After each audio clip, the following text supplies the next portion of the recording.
Hello, everyone, and welcome to the show. I don't know what I think of my mask. It is Halloween after all, so happy Halloween to everyone who's watching. And we're doing a very special event today, which is the second year of doing it. Hopefully, you can hear me through the mask, or is it a mask, or do I just turn this way at Halloween?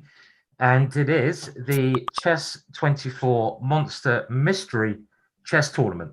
So we've got some incredibly strong players in the competition, but we don't know who they are.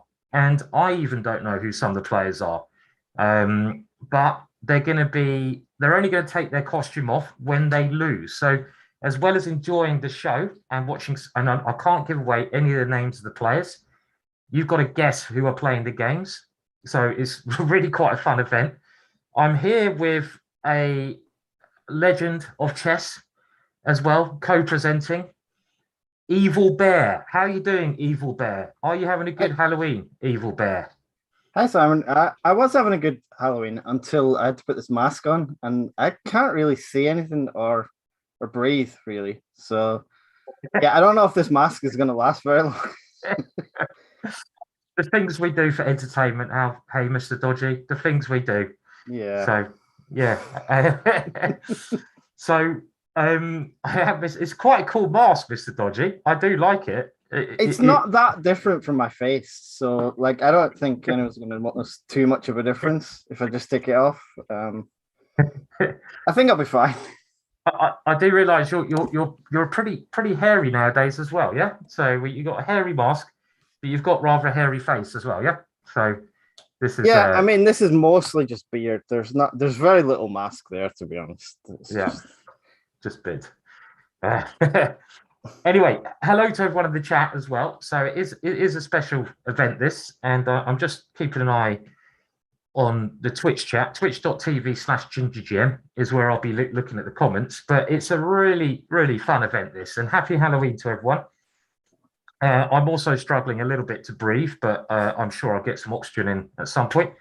Mr. Dodgy is, like I say, going to be co-hosting along with myself. And yeah, did you do the last year's event, Mr. Dodgy? What are your feelings uh about this event? Did I I miss did. anything out? I wasn't involved with it last year, but I did watch it, and it was really good fun. I think it's a really good idea. I think this should be like a regular tournament. Maybe not with masks, but like the anonymous part of it, I think is really interesting. Even though last year I think the two highest rated players still did get to the final. But I think it gives some people an advantage because like some people are scarier than others. And if you That is don't know true. that you're playing the scary guy, then maybe you play better. That is right. So the players don't know who they're playing either, right? That's the other thing. That's So right. we don't know, and the games, by the way, have started. So they're off, and we can see them on the board now. So we have no idea who these players are. And then start with a Halloween Gambit. Oh my words, Perfect. Mr. Dodgy, we have the Halloween Gambit on the board now. I'm gonna try guessing who these players are. Now, only a lunatic, Mr. Dodgy, would play knight takes e5, right? So it must be a lunatic who's playing white here. That's what I'm gathering, right? That's what I'm Yeah, gathering. I think so.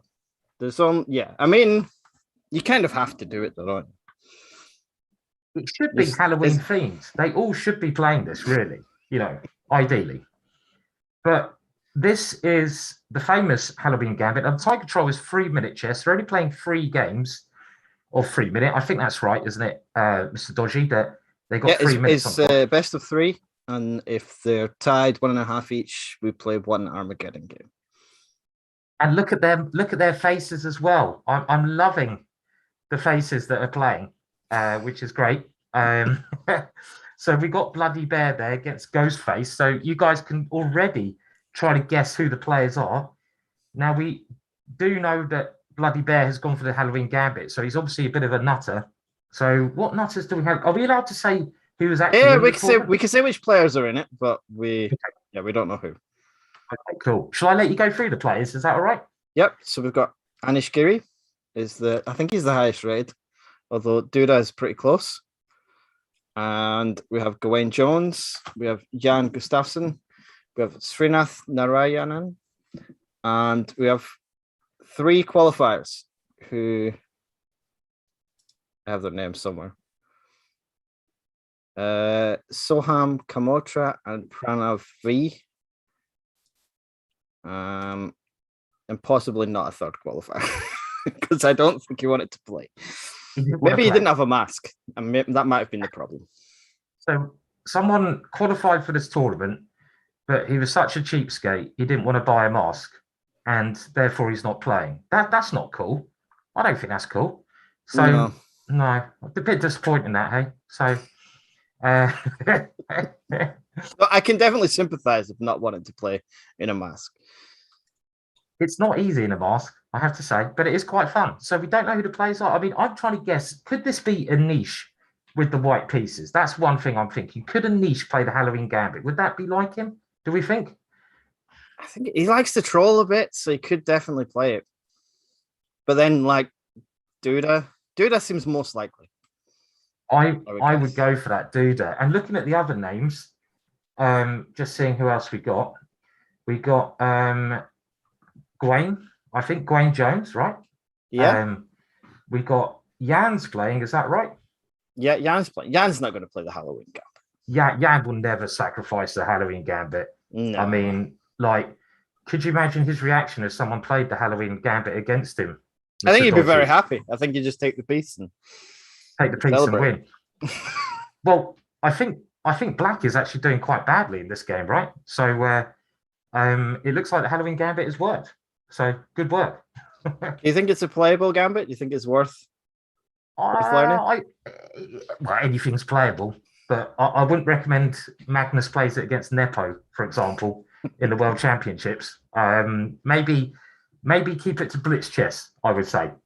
So it's a great way to start anyway. So am I right in thinking, so we got these pairings, so the identities are only going to be revealed when a player loses. So they're playing 3 games of 3-minute blitz, and if that's a draw, 1.5 all, they play a playoff. So and it's a knockout competition, and it's quite decent prize money as well, right, Mr. Dodgy? Is that correct? Yep, that's all correct. They have to take the mask off if they lose, or they get to take the mask off if they lose. That could be like a consolation prize, because the winner's not allowed. I don't think the winner should be allowed to take the mask off even in between games. They should have to walk around their house, should go for a break, have to keep it on. But yeah, the prize money is shot. Yeah, if they go out, I don't think they'll have time to go out anywhere, but no. But yeah, the prize money, I think there's $2,000 for first place. I think it's dollars. I don't know. I never ask. 2,000 of something. I think probably dollars by looks at it. Probably dollars. So yeah. But it's good money, yeah. So that's for first place. The first place is $2,000. That's not bad. That is not bad. I'm just looking at the position here, Mr. Dodgy, and I see that Black has just grabbed that pawn on e5. It looks like I'm guessing White's a bit of a hacker. It's clear that White's a hacker, right? So your suggestion of Duda, that's quite good. So I'm just looking at the hackers in the field. I don't know. I think this is likely to be Duda. Do we have any suggestions out there who this could be? Now, hello, Yabjorn in the chat and everyone else in the chat on my Twitch channel. It's a bit of an extension of Friday, Yabjorn, if you know what I'm saying this. It feels like it anyway.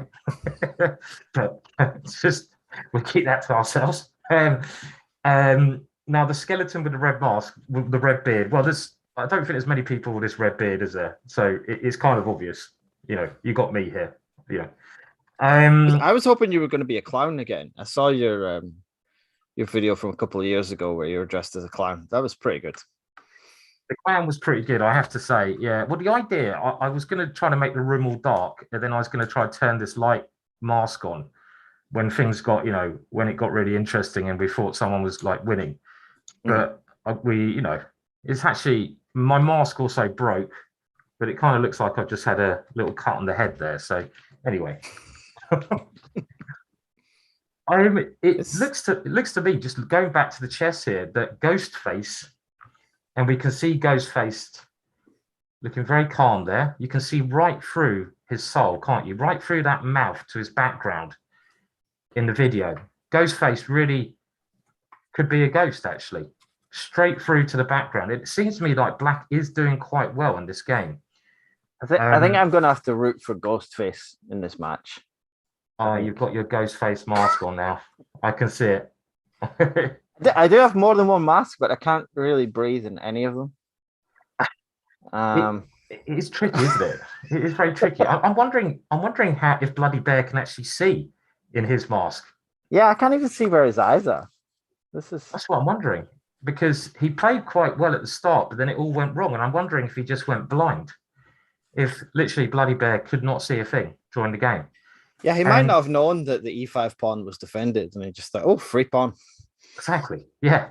He's been made.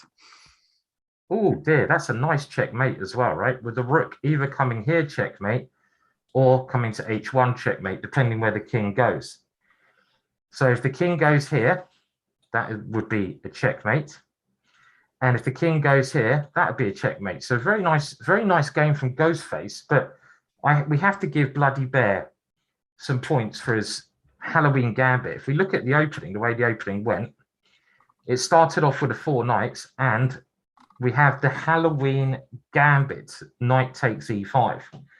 Hello to Blair in the chat. I don't think Ravi Harrier is playing. We can name some of the players we know. So we think Anish is the top seeded player, right? And then we got Duda, Gwaine, Jan, Srinath, and Pranav. Anyone else we can name that I missed out there? Soham is the other qualifier. We have the next game has started, has it? Right. Okay. Here we go. Right. So I'm just going to go through the moves on the top. So we now know that Bloody Bear, and let's just have a look at the moves. Oh, well, Ghostface is not going for the Halloween gambit here. He's playing much more positional. Is this allowed? Is he allowed not to play it when you get the chance? It's a bit rude if his opponent plays it and then he doesn't play it, I think. So I'm thinking Ghostface is quite a sensible chap. Oh, but he has played h4. Okay, h6, bishop f4, bishop g7, and this is the current position with Ghostface 1 point up. Who is Ghostface? So Yabjorn is thinking it could be Anish Giri. It could be Anish Giri. And we're seeing Blair reckons that, well, he's saying that the Halloween gambit is something that Gwaine Jones has played before even. Locker guy saying Ghostface could be Gwaine Jones. Yeah, I could see Anish like playing the black side of the Halloween gambit and then just winning, and then but then the next game I don't think he's going to play like this. No, not in a game where he doesn't need to win. No, I mean a draw's good. A draw's a good result, isn't it, in this one? So a draw's not enough though. They'll still play the third game. They still play the third game, right? So we're still unsure who the players are, and e5 now on the board. There's a lot of people guessing Gawain. A lot of people guessing Gawain. Yeah. It's a decent guess, but they're saying Ghostface is Gawain, played the white pieces. So interesting. I wonder if you could tell by the shirts they're wearing, Mr. Dodgy, because there's a very nice checkered shirt going on there, isn't there, from Bloody Bear? You know, he's got, you know, that's could be a bit of a redneck at heart, maybe. Do we feel with that shirt? Could be redneck in it. Could be. Bishop takes f3 played, and we're into an ending where white is a pawn up, but do we think black's got enough play here? What do you reckon? I mean, these pawns are double. Yeah, this looks pretty good for black. Looks okay, but it is this extra pawn, I guess. So, but I mean, it should be all right for black, even if you double back the pawns and maybe move the knight in. Okay, well, the knight's come here, and he's trying to get the knight into d4 in this position. So we're going this way. How do you deal with rook b8? Rook b8. How do I deal with that? Well, he didn't play it, so I don't have to worry about it. The answer is I wasn't sure. Rook b8 seemed like a very good move. This I'm not so sure about because after knight d1, White's sort of consolidating. He might be able to go c3 and kick that bishop away now, right? So I mean, I suppose black, yeah, maybe just c3 here. If I play c3, White could be on the verge of, well, looks like he's doing quite well. Yeah, and now c5 is going to drop as well. Yeah, I mean, black can grab this pawn over here, which he's had to do. But king e2, and you can just blockade with a piece on e3. And it does seem like White's pawns are going to be quite nice there. I think the player, the white pieces, is a very sensible player. I'm getting that. He's really solid. He's consolidating. It could be a niche. It could be a niche, right? Could be. Now, Locker Guide is saying Bloody Bear is GM Srinath. That could be a possibility. And well, Srinath, I did talk to Srinath earlier, and he said he can't disguise his openings. He refuses to, and which means he's going to play the Catalan. He's going to play the Catalan, right? So it's unlikely it's him. I think they shouldn't be allowed to play different openings in these tournaments. Like if you play the Catalan, like Adiban should have to play b3 every single game, so we can guess properly. Yes, yeah. If Adiban was doing it, it would be very easy to guess, right? With his b3, and maybe the question that I'm struggling with here is: do skeletons have beards? What do you reckon? Do skeletons have beards? I don't think they usually talk, so I don't think we need to follow the rules too strictly. No. Oh, this looks like it's almost over. It does. I think it looks like Ghostface could be going through to the next round. And just to clarify, the players don't know who they're playing either, do they? No one's got any idea. The players don't know who they're playing, and the pairings were random. So it's random. Okay. They can't like work out based on ratings. On rating or everything. Okay.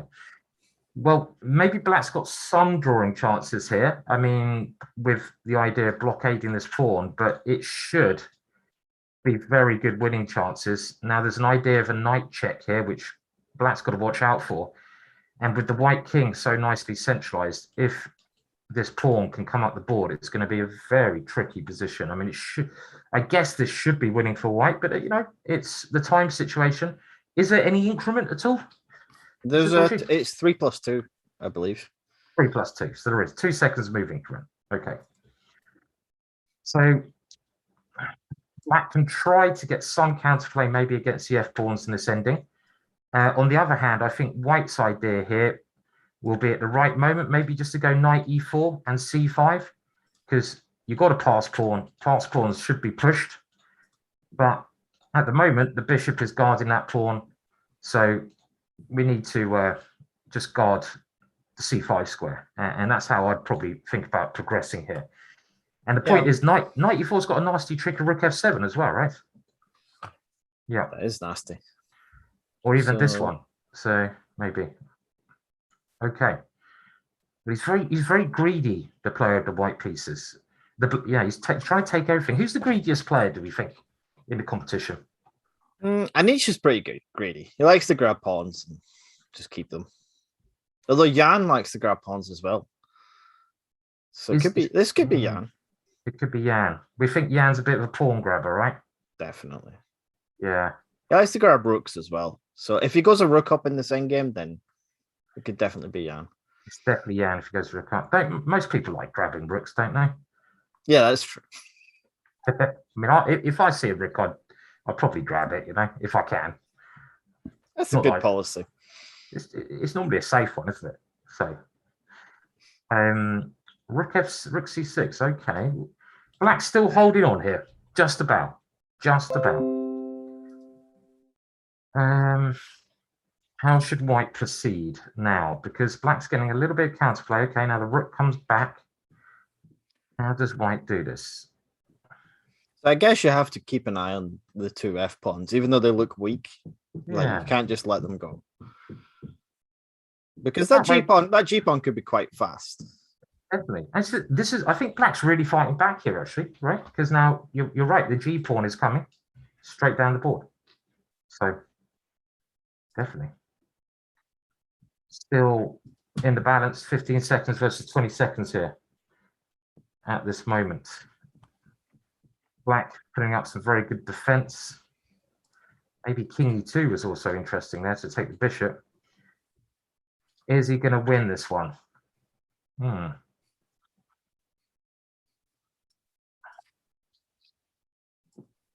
There could be another pawn going now. A little bit of danger, but that C pawn's getting very close here, isn't it, Mr. Dodgster?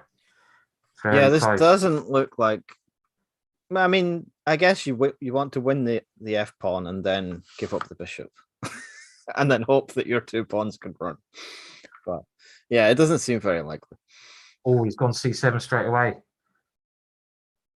So can you queen now? Well, we're going to find out and just try to queen the A pawn in time. This is okay. Yeah, this looks. Yeah, you're queening with check as well, aren't you? So that is going to be check when it comes down.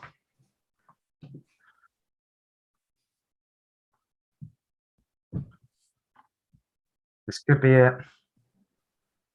And there goes the pawn. It's always handy having extra pieces in these positions.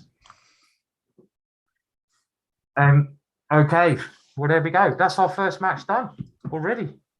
So white Ghostface is through. And what now happens, everyone, is that the loser, this is your last time to guess who the loser is, because I believe we're going to try to get them onto the show and they are going to let us know who they are. So who is the Bloody Bear? That is what we're wondering at the moment. And get your final guesses in. Now, Jen's Chess says Gawain is the bear. Interesting. So are we going to find out?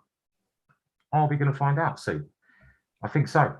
So, and the next match, by the way, they keep coming on. We're going to keep playing the matches as we go, and until we only have one winner left.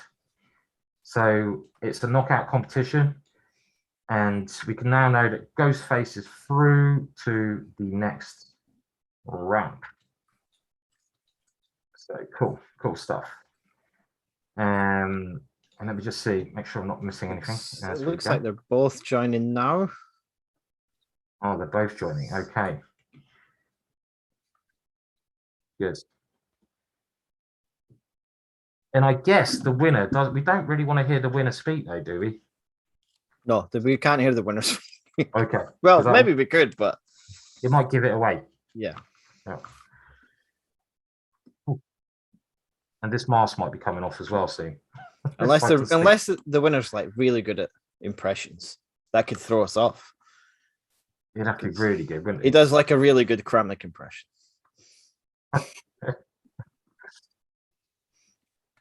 Okay, so we're just seeing if we're going to get, I think it's been set up now, the 2 players, we're going to see who we have on, who the winner is. The winner is obviously a very strong player there, kept his calm a lot. The loser's a very strong player as well, but who is the loser going to be? And I bet the loser, Bloody Bear, is going to be very happy to get that mask off, right? Because it must be boiling in that mask. So I think we have the 2 players now in, Mr. Dodgy. And hello, Bloody Bear. How are you doing on this Halloween? Can you hear me? Just about. Not much gets through this mask. Not much gets through the mask. Okay. Now that voice I recognize. So anyone else in the chat recognize that voice? And it is certainly a player whose King's Indian Defense course you might want to buy, or you should buy. It's not David Howe. David Howe is elsewhere at the moment. Shall we do the reveal? Bloody Bear, do you want to reveal yourself to the public? I feel a bit like Simon Cowell now or something saying that. Mask. Take that, whip the mask off. Come on, let's have it off. Off. Hello, everyone. Hello. Oh. Hey. Wow. That was a tough match. Who do you think you played? you have a I guess? don't know. Someone who, played better than me. I was disappointed I didn't get a proper Halloween gambit in the first game. Felt only right and proper to play it. But, Well, I have to say, Gawain, we did say it's a very brave player playing that, and you definitely should get bonus points for playing the Halloween Gambit. It's very disappointing your opponent bottled it and in that one, but he did play well. But you probably had Yeah. quite a nice position from the Halloween there at some yeah, point. I can't complain about the opening. It went very well. But Yeah, it went very well and falling apart. The second game too, I thought was going well until at it some wasn't. point. Yeah. Yeah. Yeah, so it was all right. So a bit of a baptism of fire there, Gawain. Yeah. But, okay, so if you have to put a name on who you're playing, and I'll tell you some of the players you could be playing. It could be Anish, Duda, Jan, Shrinath. Any one of them? Would you put a name on? I thought I wasn't playing a GM from the. There was that sneaky thing on Chess24. So I have no idea who I was playing. My openings went well, which they don't normally do. So So do you think you were playing someone who had weak openings? at least I don't think it was Anish. Because the openings were too poor for Anish. At least I was surviving still after my openings, which doesn't normally happen when I play Anish. Well, this is interesting. So Gawain doesn't think it was a niche because the openings, and I'm not quoting Gawain on this. This is me. Were a little bit too weak. So, but he played very well after that. So it's very interesting. Maybe someone who could we say someone who's maybe not up with the latest openings. Then I'm trying to be a bit of Sherlock Holmes here.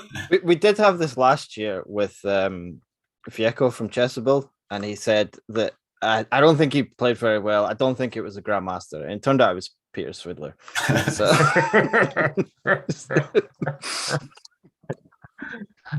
But he lost Vecco by saying that as well. he did lose. So, Yeah.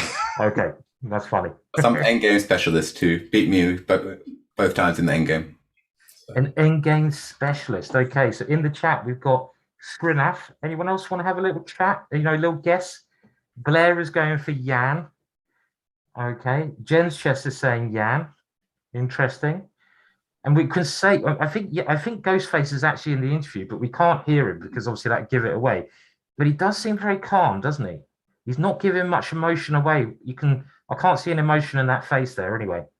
So nothing there. He's not giving anything away. But Gawain, thank you so much. Are you going to be doing anything else for Halloween today? I think I might go around to the neighbours, make some use and scare all the kids with the bear mask. That sounds Nice. like fun. Scaring kids always seems like a lovely pastime to do. So go and scare some kids, Gawain. And Mr. Dodgy, do you have any more questions for Gawain there? Nope. I think we're good. Oh, did your daughter like the mask? You said she was a little bit scared of it. Nah, she was petrified. It's a bit too young. Yeah. So you've already had experience of scaring kids today, Gawain. Yeah. Okay, well done on your kid scaring day, and I hope the rest of your kid scaring day goes as well as it has done so far. So, yeah. Okay, well, thanks, Gawain. Everyone, thank you to Gawain Jones, and if Gawain, one of the strongest players in England, and his course on the King's Indian Defence is a brilliant course if you want to learn one of the most exciting openings out there. Really great reviews, so highly recommended on Chessable. Go and give it a little check out. Now I might have to demask here because my breathing's becoming a little bit harder as I'm going on. Pretty sure it's not COVID, but maybe taking the mask off will help me decide that. And the next match I think starting quite soon, isn't it? Is that right? Who are the names of the next match? Do we know? The next match is Fearface against Devil Monster. So that gives nothing away. Okay. Right. So I'm just waiting for the comments to say, "Oh, please put your mask back on. You look a lot scarier now." But I can breathe. Oh my words. That is so nice, isn't it? So nice to be able to breathe. Yeah, you lasted a lot longer than I did. So, well done. Well, it's only a flimsy mask, but it's. Are you going to be scaring any kids later, Mr. Dodgy? No, I live hundreds of miles from any other humans, so it's hard for me to go like trick or treating. Okay. It's like a real marathon to get to the next house. Have you tried scaring the local horses at all, or is that not really? That's not very nice, is it? Really? No, you're not supposed to scare horses. No, They no, don't. because they don't. They know what's don't going on. much care for it. No, kids is okay, but not horses. So, Yep. Okay. Well, so the next game. So, which two players do we have next up? Then did you say it was? I'm just trying to find it. Fearface. Is that right? Yeah. It's Devil Monster. I love the names that we got. Devil Monster. So I'm wondering what masks these guys are going to be wearing now. So be very interesting. We'll have them on very shortly. I haven't seen both of these masks, or I've seen one of them, I think. So okay. Yeah, it could be anything. It could be, yeah. And I wonder if how far Chess 24 and Chessable are stretching their budget on these masks. Are we going to see some latex masks come out? Maybe I think we should they should advance every year, and we should get to the point where we're doing like full prosthetics. Look at this. Sorry, I'm just looking at the faces now. Yeah, full prosthetics would be brilliant. Yeah. I think it'd be quite interesting if the players dressed up as other chess players in prosthetics. That'd be quite cool, wouldn't it? And just try to copy their style. That'd be really confusing, yeah? That would be pretty good. Well, it does look, okay, just, doing my Sherlock Holmes thing, and I don't know who the players are, but Fearface has quite a professional setup there. That looks like a proper green screen he's got going on behind him, do we reckon? It does look like he does a lot of streaming, I would guess. He looks comfortable. He's got the camera. I mean, not the camera, the microphone. He obviously has a camera as well, because we can see him. And yes, it's handy they got a camera. Does help. Devil Monster looks like he's got his skin, his chest is the same color as the mask. I know, it's quite worrying. That it's a very good costume, I have to say. And is there a costume award for this one? Do we have any awards for the best costume? No, we should really do that. I think we should. I mean, our Devil Monster's looking very good there, and Fearface is good as well. They're very good masks. Very nice masks. Good stuff. So, do we have any guesses so far who these two players are? Anyone in the chat want to guess who they are? I don't actually know who they are. This is actually making it a bit more interesting for me, not knowing who the players are. Mr. Dodgy, I probably should know, but I don't. Do you know who the players are? Yeah. Oh, you do? Okay. No, both of them are. So there is a prediction. It could be Magnus versus Nepo. Is that possible? I tried to make that happen, but they were both. They said they've got something on next month that they wanted to get ready. It didn't make sense to me because it's only October, but they said they were preparing for some kind of event next month. I don't know. That just seems like a poor excuse to me, to be honest. A very poor excuse, I think, that one. Something on next month. What could they be doing that's more important than the Halloween special? I mean, it makes no sense at all. Thanksgiving, could that be what it is? Christmas? I think it's Magnus's birthday next month. Oh, that must be it. Yeah, they're getting ready for Magnus's birthday. That's it. They're both. So Nepo's preparing to go over to Magnus's house for his birthday, yeah? And Magnus is getting the party. Have you got it? Do you think you're getting an invite to Magnus's birthday party? I don't think that's very likely. You don't? No. Oh, that's sad. That's sad. I keep trying, but he doesn't bite. He doesn't bite. Can only reach out the hand of friendship so many times and be rejected. Yeah, it gets a bit depressing after a while, doesn't it? So, have you invited him to any of your birthday parties up there in the hills of Sweden? Not yet. Maybe I should. Maybe that's what he's waiting for. I think so. I expect so. Yeah. So I don't think they've started yet. So we're getting some guesses coming in. It does seem like a lot of people, and I've no idea how anyone can guess who these players are. A lot of people are saying, well, Charlie the Chess Cat says Fearface looks like Jan because he sits like that. So that's interesting. Fearface. Okay. And okay. But anyway, the games are off here. So we have started, and I'll go through the opening moves very quickly with Fearface playing, well, the sort of Queen's Gambit. And now we have this Bishop B4 popular system. And we have Bishop F4, which is the trendy, one of the more aggressive ways to play nowadays. Knight E4 and Rook C1, Knight C6, Knight D2, G5, Bishop E3. And I think this is a very trendy line, which actually this position occurred in the game Magnus Carlsen versus Anish Giri. Was it Anish Giri? Magnus had this against someone, and Magnus lost with white in the Champions Tour with some Rook G1 move. I think it was Magnus. I think that was that game. The Anish, was it the Champions Chess Tour or was it the Magnus Tour last year? It was a tour somewhere. Yeah. It could have been. I think it was the one where Anish won the match against him. It was like a 4-game match. Right. Okay. Oh wow. Maybe it was the Magnus Invitational. Because Anish won that one. Right. Okay. Very good. And this also occurred, I remember, the last Champions Tour, Mamajarov against Rajabov. So it does seem to be like one of the popular lines here. By the way, massive thank you for Subov or Sabov, who's just gifted a loads of subs on this Halloween to the people in the chat and on my Twitch channel. So thank you very much. Most appreciated. Thank you, Sabov. Sabov is a good friend of mine. He's a really nice guy. Thank you very much. Very kind of him. Yeah, thank you. Good stuff.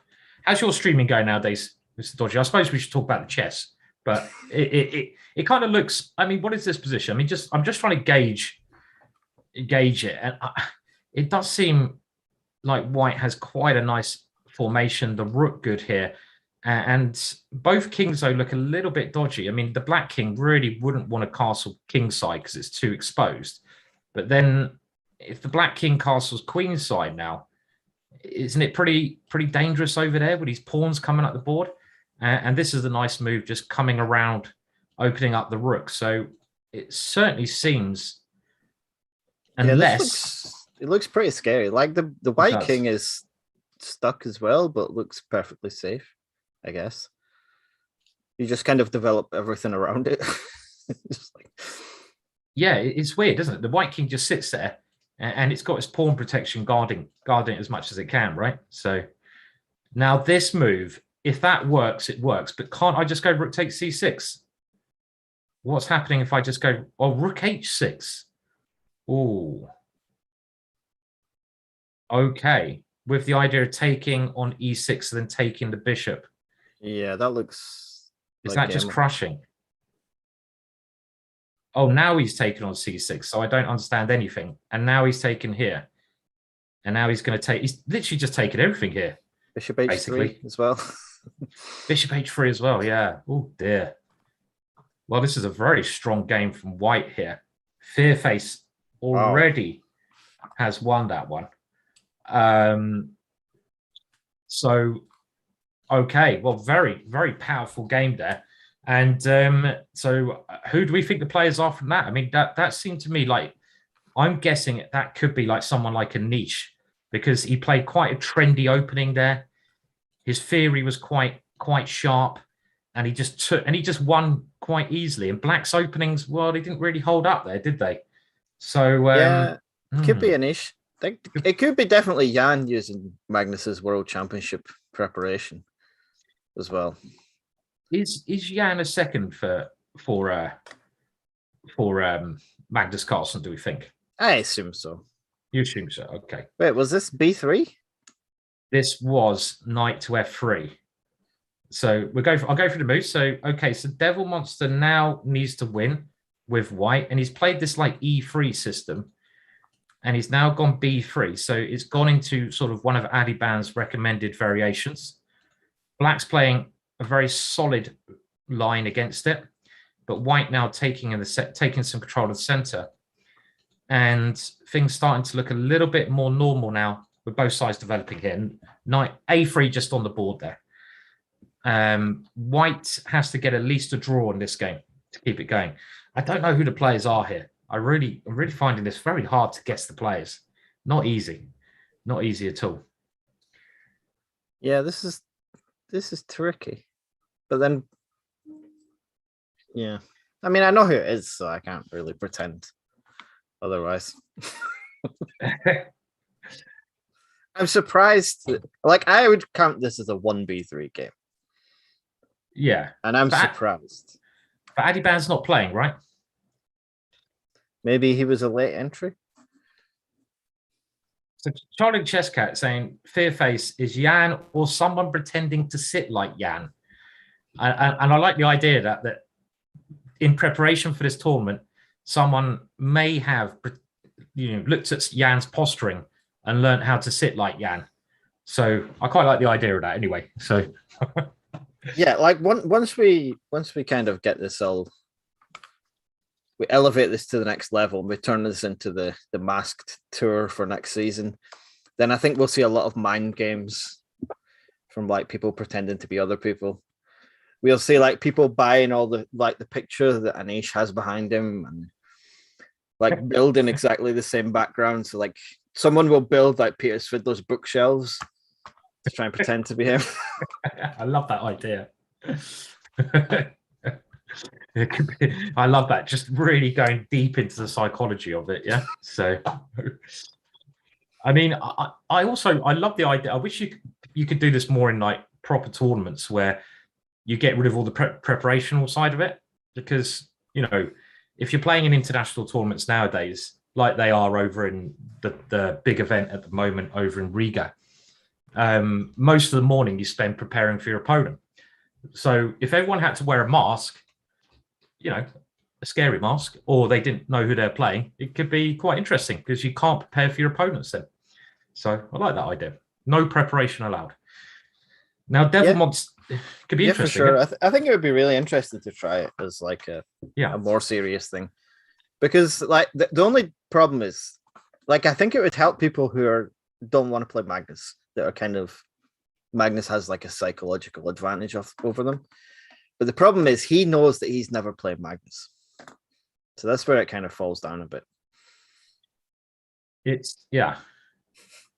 And just looking at the board there, it does seem like if we just go back around here, Rook C2 allowed this knight to come to this A5 square, which was very annoying for white because there's no good way for him to defend these pawns. And black has gone in, grabbed that pawn. And that is a pawn for black. I suppose white's got some attacking chances of the queen coming over and this rook on the e file, but I would have thought black's, I don't know. Okay, that knight now coming into this square as well. Scary stuff. And the queen coming over here. Maybe this is good for white. I don't know. Interesting. Well, it's funny because we do have the evaluation bar, and the evaluation bar still likes black, and maybe E5 is the reason why.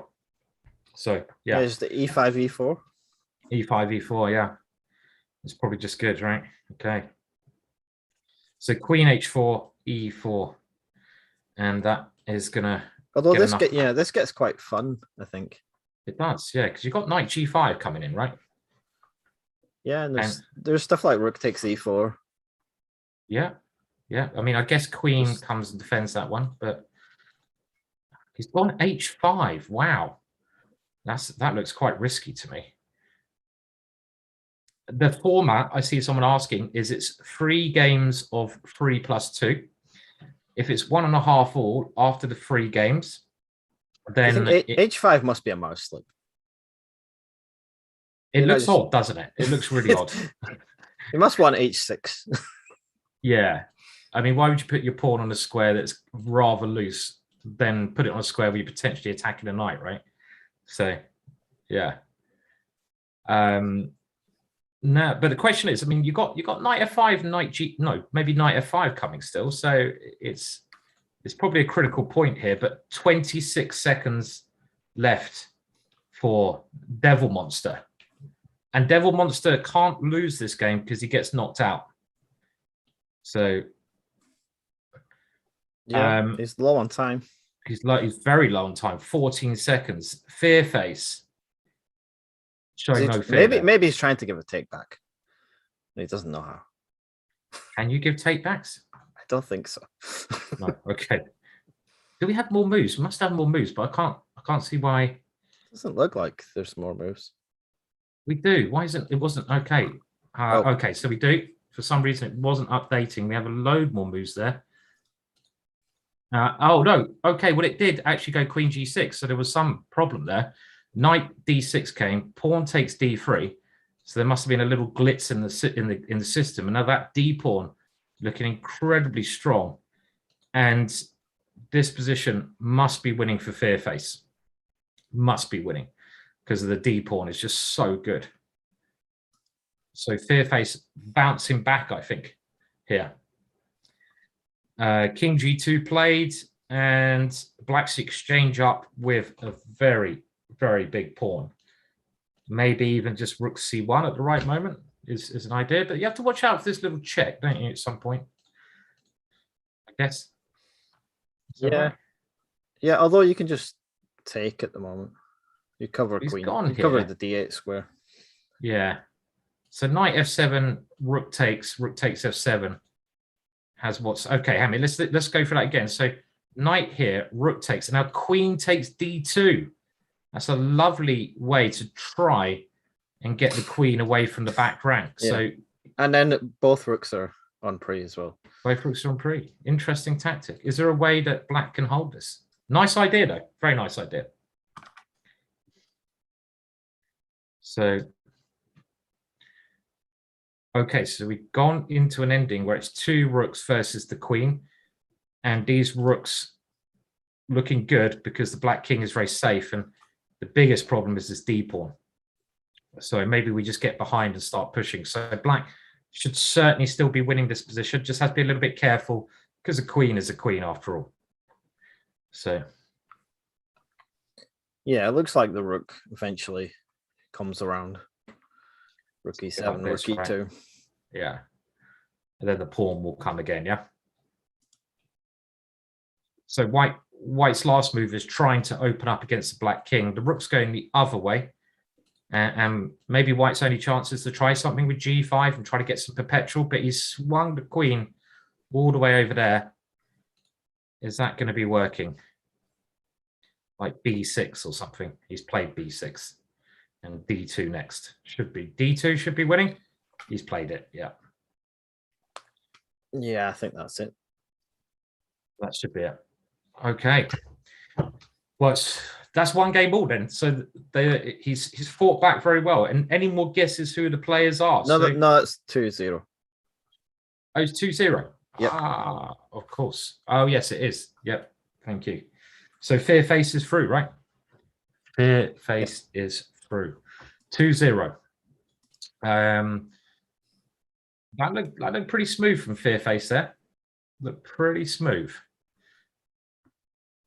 I think it was Devil Monster's choice of opening in the second game. That was very questionable. I think he's going to need to justify that. This B3 idea. It's very surprising. Do you think B3 is a bad move? Is that what you're saying, Mr. Dodgy? I think it's a good move, but I think the person who played it probably wouldn't agree. Okay. Well, we're going to get on the two players now where we're going to reveal Devil Monster, which will be very interesting, I think, and see who it is. So last time, have a guess. A couple of people have guessed Shrinath because they said his chair gave it away. That's very observant if they spotted that one. Very observant. The chair gave it away, which I didn't want to say, but could that be possibly true? We will shortly see. We'll And we just arrange that. The next match is going to be Angry Clown, and we all love an angry clown, versus Beetle 666. It looks like the players are going to be joining us. Everyone's had really quite a nice Halloweeny background, Mr. Dodgy, except for Fearface. Or is that some Halloweeny background that Fearface has got that I'm not aware of? It looks just like Lego to me. Yeah, maybe he's really scared of Lego or something.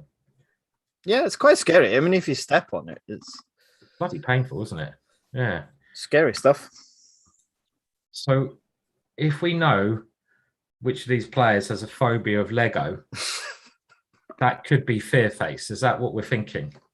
The Lego phobia could be there. Yep. So, but I am liking Devil Monster's background there. That's a nice Halloweeny background. Very, very good Halloweeny background. So the two players. So we're going to do a little chat now and the unreveal of who Devil Monster is. Devil Monster, well, he played this B3 move. Maybe Mr. Dodgy wants to ask him about this B3 move, seeing how it goes. So can you hear us, Devil Monster? Yeah, I can hear you. Hi. Okay, so we've heard the voice there. Anyone else guess who it is? And Devil Monster, do you want to let us see who you really are?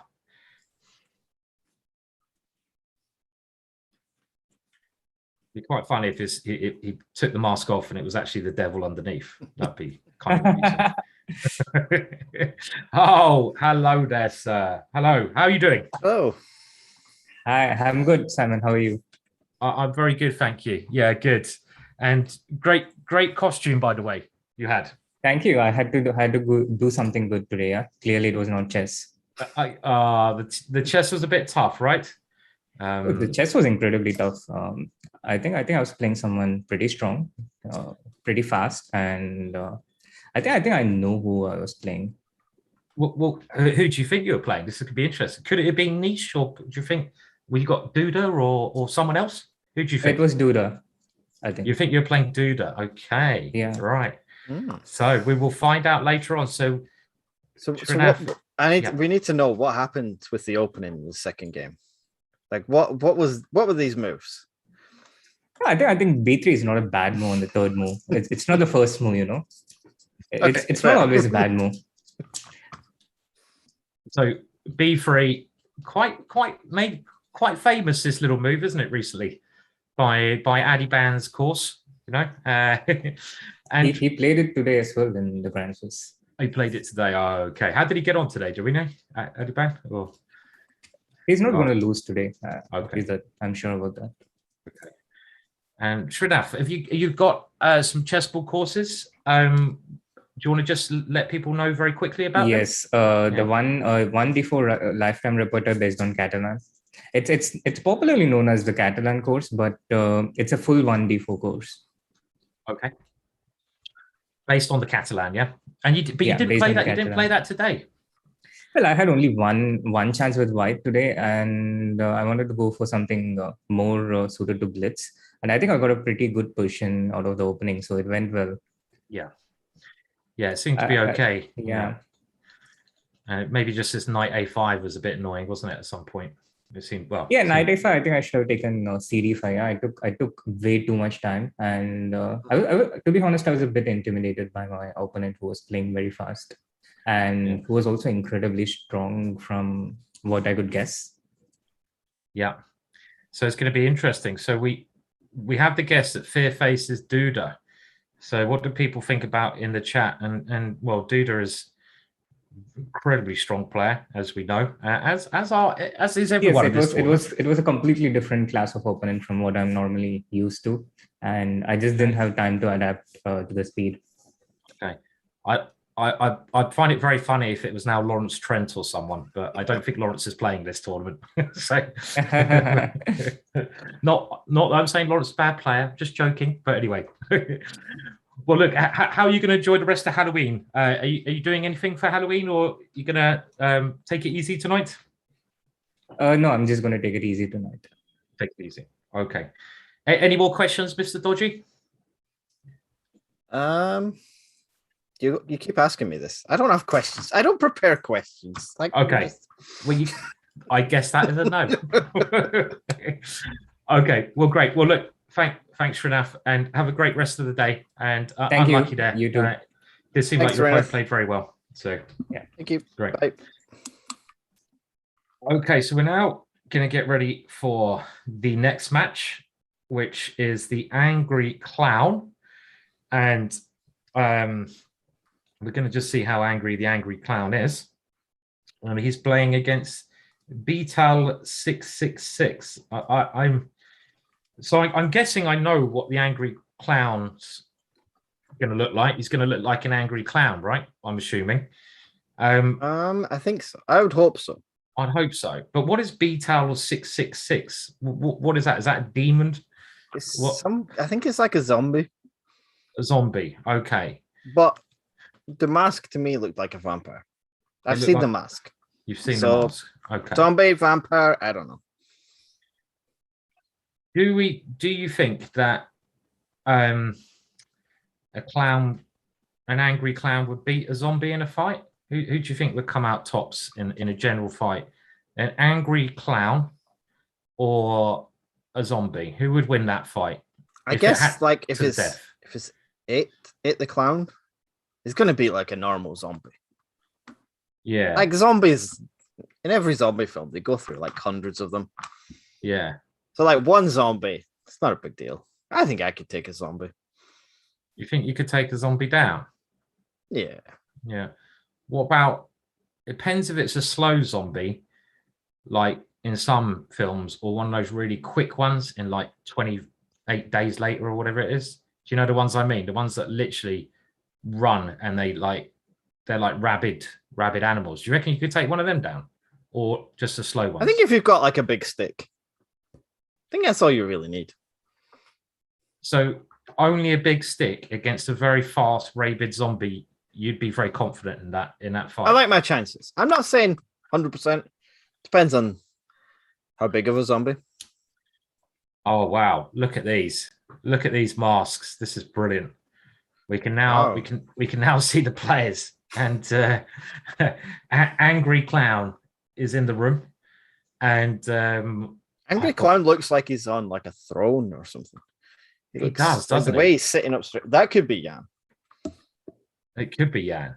But look at Beetal's got a bit of the horn there as well, isn't he? I love that. I love the horn that Beetal is showing there. That's some really good bit of horn there as well. So do we have any guesses? Now we want to hear your guesses and who you think the players are, and let's just go through the players left in the competition as well, Mr. Dodgy, because I think some of the viewers won't maybe know who they are.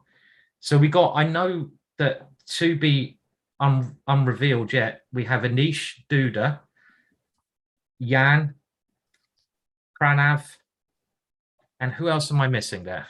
Soham. Soham. Right. I don't remember what his second name is. So we got Soham Kamotra. Right. So does anyone want to guess at one of these players as one of them? Place your bets. Who are these guys? So I'm just going to see what people are thinking. Duda versus Giri, says Arjan Banana. It could be because it's a random draw. Angry Blair Chess. Hello, Blair is saying Angry Clown has the comportment of Duda. Okay. Interesting. Portmeister is saying Angry Clown looks like a lead singer from a band. It could be like what was it, Lordi? Was it Lordi who won the Eurovision one year? They were quite good, weren't they? Yeah, that could be. Could be Lordi. These two look more serious, I think. They both. How can you tell? I don't think Angry Clown has moved. Is he there? Well, he is. He doesn't look like as much of a clown as I thought he'd be. I have to say, he looks more like a zombie to me. No, he is moving. He is moving. Yeah, he is. He looks very serious. Chilled. Very serious, very chilled. But so you're right. So is Beetal is quite serious there as well. It's a good mask as well. I have to say, I'm liking that mask there. Yeah, liking that mask. Ernst is saying Giri isn't either of them because they are silent. Maybe it's Okay. Angry Clown and he's like Anish is just muted, so we can't hear him. Yeah, they're both We muted. can't see his mouth, so he could be talking the whole time. Yeah, could actually just not be stopped talking, but we've had to mute him. Okay, well, we're off with the first game. And remember, it's 3 games of 3 minute plus 2 seconds of move. And we have a Nimzo. And this variation with knight e2 is, well, all I know is that Ivan Sokolov gave it as one of his main recommendations in some middle game books on Ivan, one of the leading FIDE official trainers out there. And the idea is you gain the 2 bishops, as white has, but you haven't done any damage to your pawn structure, as you sometimes do in the Nimzo. So queen e7 now played, and black, on the other hand, has a reasonably solid position, I would say. A bit surprised by this queen e7, because maybe now could you take on c5 and try to get a bishop on this diagonal? You've got the extra dark square bishop. Okay, he's pushed on with d5, another very logical move, using the space advantage in the middle of the board here. d6 played. Maybe black can try to close it down, but later on, f4 is a very normal idea against that. So, for example, if black ever tries to close down this bishop, so instead black, okay, he's taken on d5. The more open the position becomes, you would like to think the better these bishops become, but just imagine that bishop on that diagonal. That's what I'd be scared of if I was black here. Knight e4 played. And still early days here, I guess. Yeah, so does white, does he want to play like b3 or b4 and try and get the bishop onto that diagonal, or does he develop it the other way? I thought at some point you can do that. I mean, he's okay. Castle. I mean, makes a lot of not sense, now, yeah. obviously, because there's Sure. a knight. Yeah. No, I see what you mean. Like take the knight off and maybe then try to do something like that. I mean, this would be like I'd like to get the bishop there if I could. That'd make a lot of sense, right? So yeah. So we're just working out. Okay, how's he going to do that? On the other hand, black's trying to reinforce this knight, maybe like coming around the angles. So white's thinking about the best way of doing this. He could also kick that knight away and try to take with a pawn and put the pawn on c4. Spending quite a lot of time, Angry Clown, at the moment. Okay, he's taken the knight off f3. Also logical, just to go e4, yeah? Yep. So does he go? So he goes e4 and then bishop f4, or is f4 the plan? Yeah, I'm wondering if you've put the bishop to attack d6, or as you say, Mr. Dodgy, maybe bring the bishop to c3, which is a lovely diagonal as well. I would have thought in these structures where you have this kind of formation against this, it's very Benoni-like, where, well, white should always be better, really, because this pawn is a big weakness, but also white can eventually try to play e5. Black, on the other hand, tries to play like b5 and c4, because that's where he's got his pawn majority, but white quite easily stopping that move. And this looks like kind of a class move, but now b5 is getting nearer. Can you, if black gets b5 in, maybe black is okay here. Maybe. Yeah, you can't really stop it now. So I guess just rookie free. Wow. So is he just going to try to play e5? Is that the idea? Just try to bust him in the middle? Could be. Yeah, it looks like it. It looks quite single-minded about it. He does, doesn't he? So this strikes me as a player who doesn't like messing around with the white pieces. You know, it seems. I mean, this maneuver, rook a3 to e3, that seems like quite a sophisticated maneuver. So it could be a sophisticated player. Yeah. Well, so Zoraf Kaya is saying, who are these players? Now, if you just tuned into the stream, one of the main points of the stream is it's Halloween Unreveal. So the loser, it's 3 games, maybe 3 games, but it's 3 games of 3+2, and it's a knockout competition. So someone gets the 2 points, they knock the other person out, and the loser takes his mask off. So you will find out who the players are. Blair Chess is saying he hopes that the guy's just tuned in. Yeah, because if he's been listening to the last hour and is only now asking who are the players, it would be a little bit worrying, right? So Yeah, just a tap. Maybe he just recognized the previous players. Yes, that's true. Maybe. I don't buy it, but maybe. So I would have thought now, if I was white, just get the bishop on this lovely diagonal and then try to play f4 and e5. And black's position may well crumble if you can get this simple planning. And I really like what he's done with the rooks here. You can even just drop your bishop back and everything is ready then. So that's what I'm assuming white is going to go for. This looks very tough. Like, this looks like a kind of terrible Benoni for black. Because, like, usually you would have at least the bishop on g7. Yeah, kind of I agree. Might do something, but this. I mean, the Benoni is pretty bad already. So when you say terrible Benoni, it's got to be. Really I just bad. mean the Benoni. Yeah, but I know what you're saying. It's pretty bad. Ringed is saying, can you sacrifice the rook? You know, let me take it and put the knight on c5. Well, I was thinking that as well, Ringed, but I don't think it would be enough compensation. I mean, this move looks a bit more logical, trying to grab that pawn. And maybe, you know, if there's a knight d5 or rook d5 tactic at some point. I mean, let's say, I don't know, I don't really believe it. a5, where you're going to go with the knight even.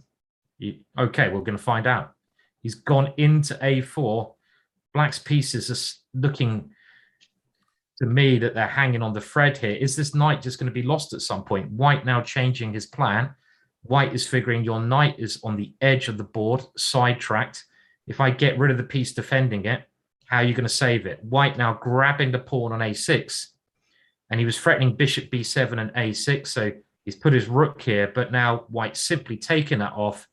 And this idea of just queening the a pawn, I don't think is going to be stoppable. Okay, he's moved the bishop back. Also very good. This idea on the cards.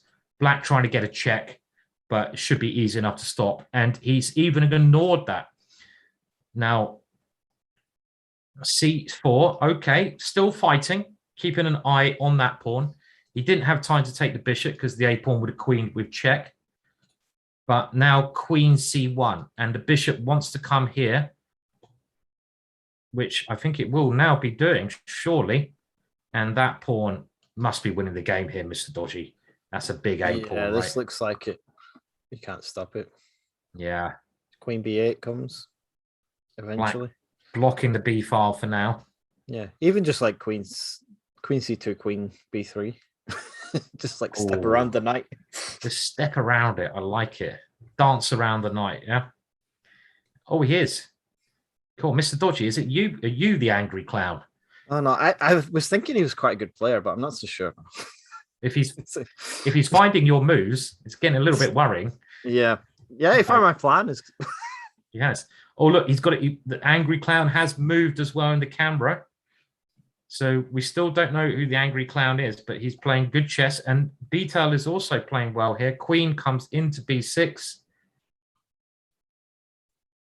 Black's doing a good job of holding on here, though, right? I mean... Yeah, this looks like very stubborn defense. Yeah, stubborn defense. Very good. Oh, okay. Oh. Maybe we spoke too soon. Yeah. And, okay, Black has lost there. So, very strong play from White in that game. And that means Beetle has to try and come back in the next one. Or a draw will also be okay. So, hopefully I can find the game in time when they start. Oh, here we go. Okay, here we go. So Beetle now has the advantage of the white pieces, and he's gone for a Reti kind of opening. And Angry Clown playing one of the main ideas where you often just put the pawn on d4 to block that bishop out. Was that last game over? Says Ringed. Knight c4 could have played on. I was wondering that, but I think it was very, very bad. Probably losing in the wrong one.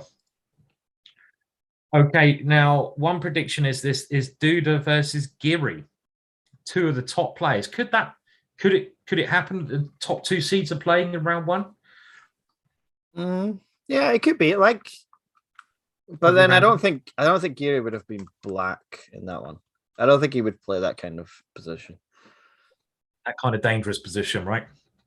Well, yeah, a bad position. A bad position. Okay. Does Anish ever get bad positions, I wonder? Yeah, actually, he's quite underrated as a swindler. He does get a lot of bad positions. And does he? Like, yeah, I suppose so. In the candidates where he drew all 14 games, like half of those games where he was just completely busted. He just swindled them. Like, I don't think he gets enough credit as a swindler. He saves a lot of terrible positions. I mean, he's a good player all round, isn't he? All of these guys are, but Anish is a class act. Knight e5 played, and just getting back to the position.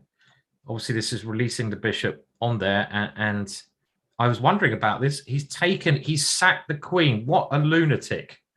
Black. Can we just hang on a minute? Hang on a minute. Okay, so the queen could have dropped back here defending the knight, but instead he's gone queen. Who does he think he is? Rash mate.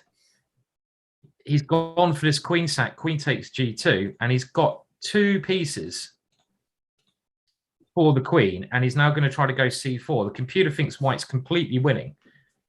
Do you think he's inspired by this game from the Grand Swiss, this Predka against someone? I can't remember who it was. Yeah, one of the King's Indian Defense. Yeah, so yeah, quite possibly, yeah. And it was the queen sack. I was thinking of the famous one was that Rashid Nesmandinov did this kind of queen sack, didn't he? Where he, one of the most famous queen sacks. He gave his queen up on f6. But that was a brilliant game, by the way, Mr. Dodgy, that you just mentioned there. It was a lovely game in the Grand Tour at the moment where white sacked his queen. I expect that Ajamat has got a video up on it, so you can go and check that out. Yeah, Predka against Yakuboyev. It was from round 2. So very likely.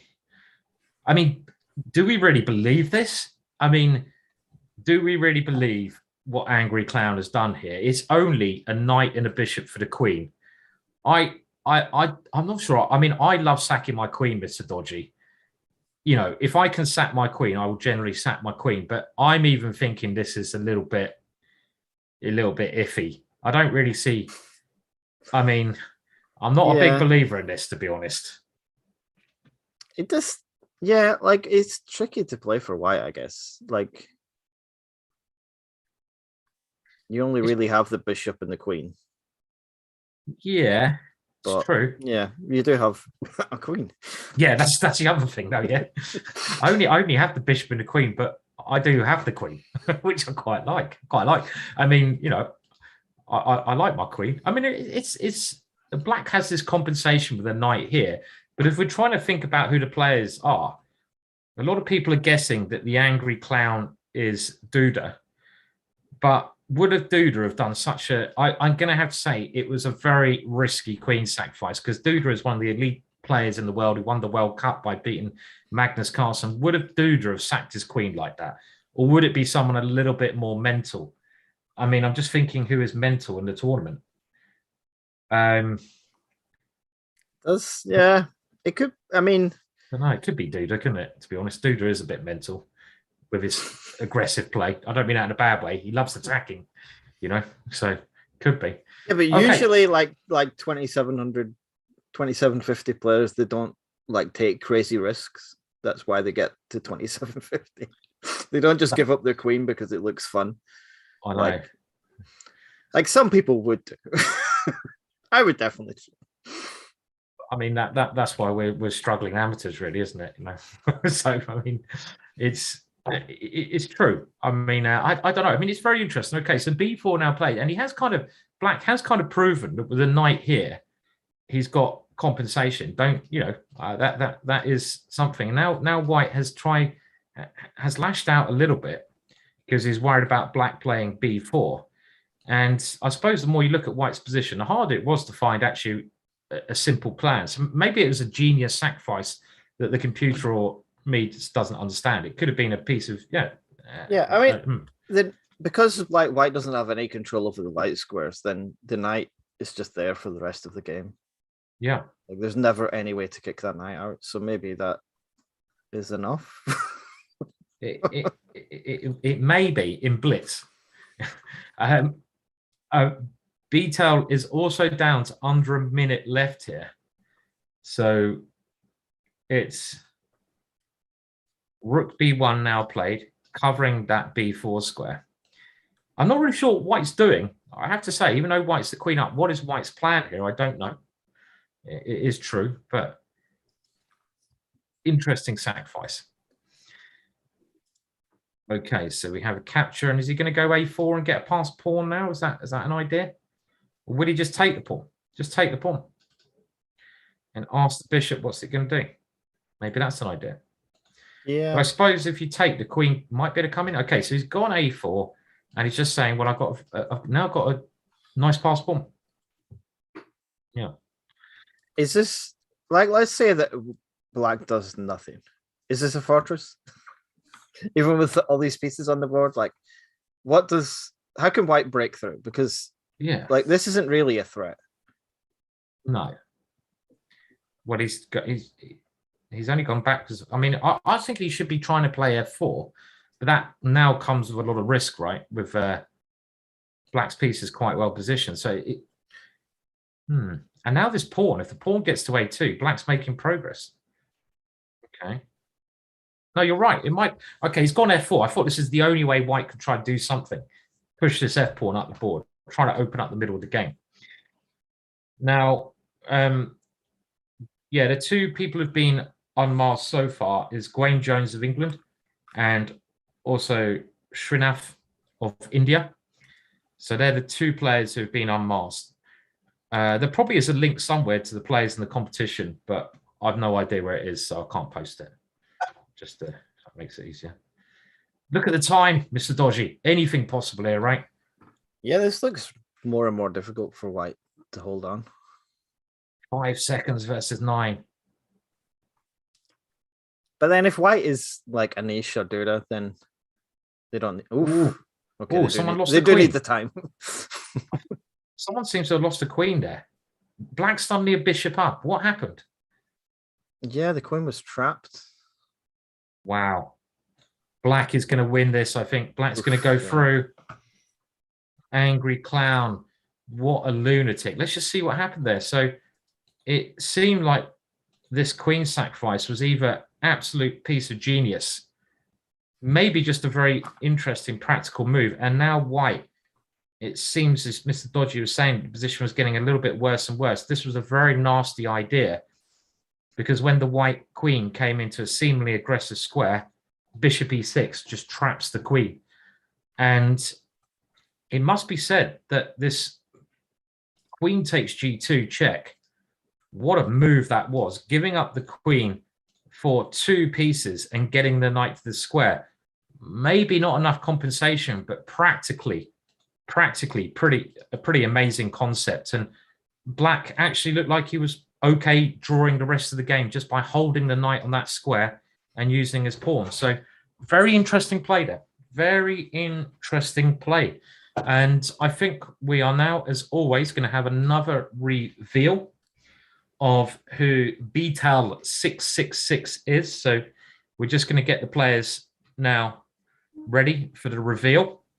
And if you are in the chat, we'd love to hear your thoughts on who you think the players were there.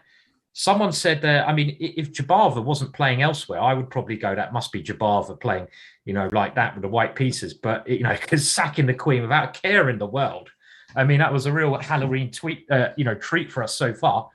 But we do now have the players. I do love the backgrounds as well. Brilliant backgrounds. And I hope we can hear them. BTEL 666 can you hear us? Hello there. Yes, hello. Hi there. Hello. How are you doing? That are some tough games there. Can you Yeah. unreveal your mask? Can we see who you are, please? Yeah, sure. Thank you. Hello. Hi there. So, do you want to introduce yourself, please, to the viewers? Yeah, I'm Soham Kamotra from India. Um, And Soham, how old are you? I'm 17 right now. 17. And you qualified for this event, right? In a good Yes. competition. And Yeah. there were a couple of tough games you had there. Have you any idea who you might have been playing there? If you had to guess who you're playing, who do you think Angry Clown could be? I saw the Polish flag of my opponent, so I guess it can be Duda, but I'm not sure. Maybe that was a trick. Maybe the Polish flag Yeah, was there to trick you. that definitely seemed like a trick. No. Okay. So your guess is Duda, right? Yeah, I'll go with him. Okay. And what did you think of that queen sacrifice in that second game? Did you it was quite a wild queen sacrifice, right? Yeah, I have analyzed it a bit, but in a blitz, it's very tricky to play with white pieces. You're Yes, always cramped. because the knight is very good and a very imaginative idea there. Yeah. Well, Soham, thank you very much for the unrevealed there, and unlucky in the match. It was a tough match, and we hope to see you a lot more in the future. So, did you enjoy wearing the mask? Do you think you're going to wear that to your next chess tournament? No, it was slightly tough to play with the mask. I'll prefer to Okay. play without though. Okay. So it's not Yeah. something you think you're going to wear on a permanent basis to chess tournaments? No, definitely. Okay. All right. Just wanted to check. Okay. All right. Thank you very much, Okay. Soham, and thank Thanks, you for Soham. joining in the tournament. Thanks. Thank you. Okay, so another player revealed there, and I think now, Mr.Dodgy, do we have one more match before a little break? And how is Well, it? we're gonna have a break now because the third qualifier didn't want to play, so he is forfeited in Okay. the last quarterfinal. So we'll have a short break, and then we'll have the first semi-final in about 20 minutes, 25 minutes. 25-minute break, right? Or we'll be back in about, what, 10, 15 or something? Yeah, we'll be back in 15. We can, I don't know, talk about chess or something. Yeah, or Halloween, or, or we'll think of something to do, won't we? I'm sure. So, yeah. And does that mean it's now the knockout stages? I'm getting really confused now. The next match, is that right? Is it the knockout stages already? Yeah, the whole thing was the knockout stages. It was the quarterfinals, and then we have the semifinals next. Semi-finals is next. I think that's what So that's what I was trying to say. Yeah. We have Halloween Killer. Okay, Halloween Killer is the one we haven't seen yet, because there's one player we haven't seen who won by forfeit against Fear Face, and Angry Clown against Ghostface. Right. That means nothing to me, but I can almost remember who one of them is. Angry Clown. Angry Clown. Yeah, Angry Clown had quite a good. Yeah, I like Angry Clown's costume. Okay.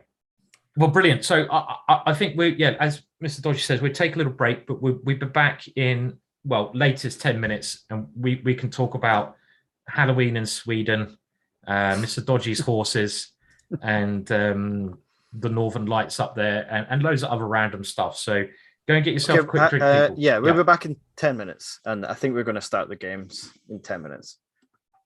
I'm just being told. Okay. Great. Cool. All right. Back soon. Bye-bye.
Well, we're back, and we're back with the semi-finals.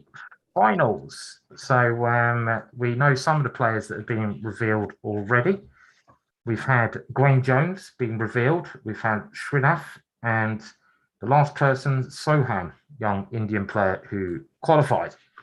And me and Dodgy are now going to take you through to the semi-finals and have a look at who's playing there. So who have we got left then, Mr. Dodgy, so far in the competition at the moment? We've got Halloween Killer is the username, who we've not seen yet, and against Fearface, who was the winner of the second match, I think, and then Angry Clown against who was the winner of the third match against Ghostface, who was the winner of the first match, who beat Gawain. So, Gotcha. Yeah. pretty good players, I would say. Yeah, some very strong players left, right? So it'd be interesting to see who they are. And like I say, it's the semi-finals, and then on to the finals. And it's the same format, 3-minute chess plus 2 seconds a move, and 3 games. If it's a draw after 3 games, 1.5 all, which we haven't had so far, there'd be an Armageddon game. So, and who is up next? It is, I believe, Halloween Killer versus Fearface. as you said. Okay, so let's see if I can find So it. I'm curious. I haven't seen Halloween Killer's mask yet, so I'm very curious to see what he's got. Did you watch any of it from last year? Did you see some of the masks from last year? I did. I There were did. some very interesting masks. I really liked the one. Was it of a baby? There was some really weird ones. It was good. It was good. Has the budget dropped this year or something, or is it like, you know? Well, we've not trusted the players to buy their own this year as much. That's okay. where some of the more interesting choices came in last year. Right. Where you just, you tell them, just go buy yourself a mask, and They come back with things like Peter, but just remind what Peter had, because that was the one which it was very weird in a weird way. What mask was Peter wearing? We're off the game, by the way. The game has started, so. Oh yeah, go to the game. Yeah, let's talk about chess. That's a good idea. Okay, rather than Peter's mask, I wanted to talk about Peter's mask, but okay. Let's see the players. So Halloween Killer, who we haven't seen so far, he got a bye in the first round, and Halloween Killer is now playing against Fearface. And we're just going to bring up the board so we can see it. So this looks like a solid opening so far. And who did Fearface beat in the first round? So we've got to see the board. Fearface beat Srinath. Right. And Srinath thought that Fearface is a very strong player, right? So that's what he said. Yeah. One of the top players. So, okay. And can we see their masks? It'd be great because, as you say, Halloween Killer is one mask we haven't seen. In this position, this is the position that is quite trendy and modern, it seems. This is quite a popular opening. Yeah, I was going to say, we've got an Italian opening, so this could be, any Grandmaster. Yes. And happy Halloween, by the way, to anyone in the chat as well. So I don't know if we can get the video of the players as well. It'd be nice to see what mask they're wearing. But the position so far, it's one of the trendy openings, and that's been played and is currently popular at the elite level. So I would be guessing these two players, knowing their theory, could it be Anish and Duda? Well, that's Halloween. What is Halloween Killer wearing there? What's he trying to be? Halloween Killer. What's he dressed up as? He looks like a highwayman, but maybe it looks like a Star Wars mask or something. I don't know. It looks like a mix between a highwayman with a nappy on his face. I would say the nappy man could be the nappy killer. Is that right? Possibly the nappy highwayman. I quite like it. Okay, so anyone want to guess who Halloween Killer is? And Fearface, we've had a couple of guesses. Some people have guessed Yan. Other people have guessed Duda. Could it be Yan or could it be Duda? We don't know. And Halloween Killer, Well, we're not sure who Halloween Killer is. No one has had a guess at Halloween Killer yet. And the position still seems fairly even at the moment. Would you say, Mr. Dodgy? Yeah, this looks like very heavy theory stuff. It does, doesn't it? These guys must know their stuff. So who knows their theory? Well, you've got to think in, people like Dudra and Anish being the regular players at top level. The knight has come to e3 now, and the problem with Black's position is like these squares are a bit weak, but Black has quite active play with a lot of active pieces. So I would say this is very balanced at the moment, this position, very balanced. Okay, now we're being told this is, people are saying it's a niche, maybe. Halloween Killer is niche. It's fine gold. Well, I don't think so. As he's not in the competition. Anisha's thinking pose 100%, but they're both in the same pose. They are both in the same pose, yeah. Pawn takes d4, and this seems like quite a high quality game as well. White sacrificing a pawn maybe here, but it is a pawn. So queen's come back to defend c7, and now white is going to try and move the bishop into f5 with possibly the queen coming over towards black's king. So this is the other problem with when you throw your pawns up the board early, your king can become quite weak. So this could be an issue with the position. But still, it is a pawn up for black, and black is now aiming to swap some of the pieces off. Now, did you see this? I think you did, Mr. Dodgy. You did see this thing recently, this interview with Fabiano's ex-trainer, I guess. Yeah, I heard about it. I didn't watch it. Oh, what's happened here? Oh, oops. Is that an oops move? Yeah. That looks like an oops move to me. It could be an oops move because suddenly the queen's come in with check, and if the king goes back, the queen can come in this way.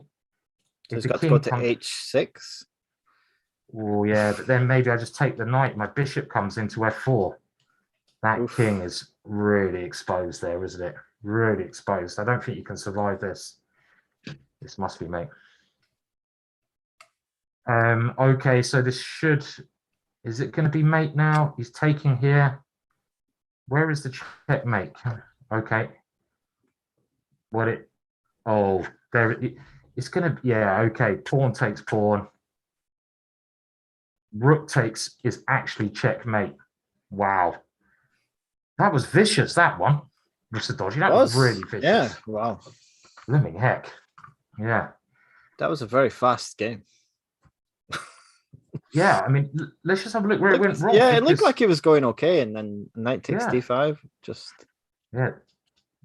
This seemed to be a quality move, getting the bishop into the game with the queen coming in.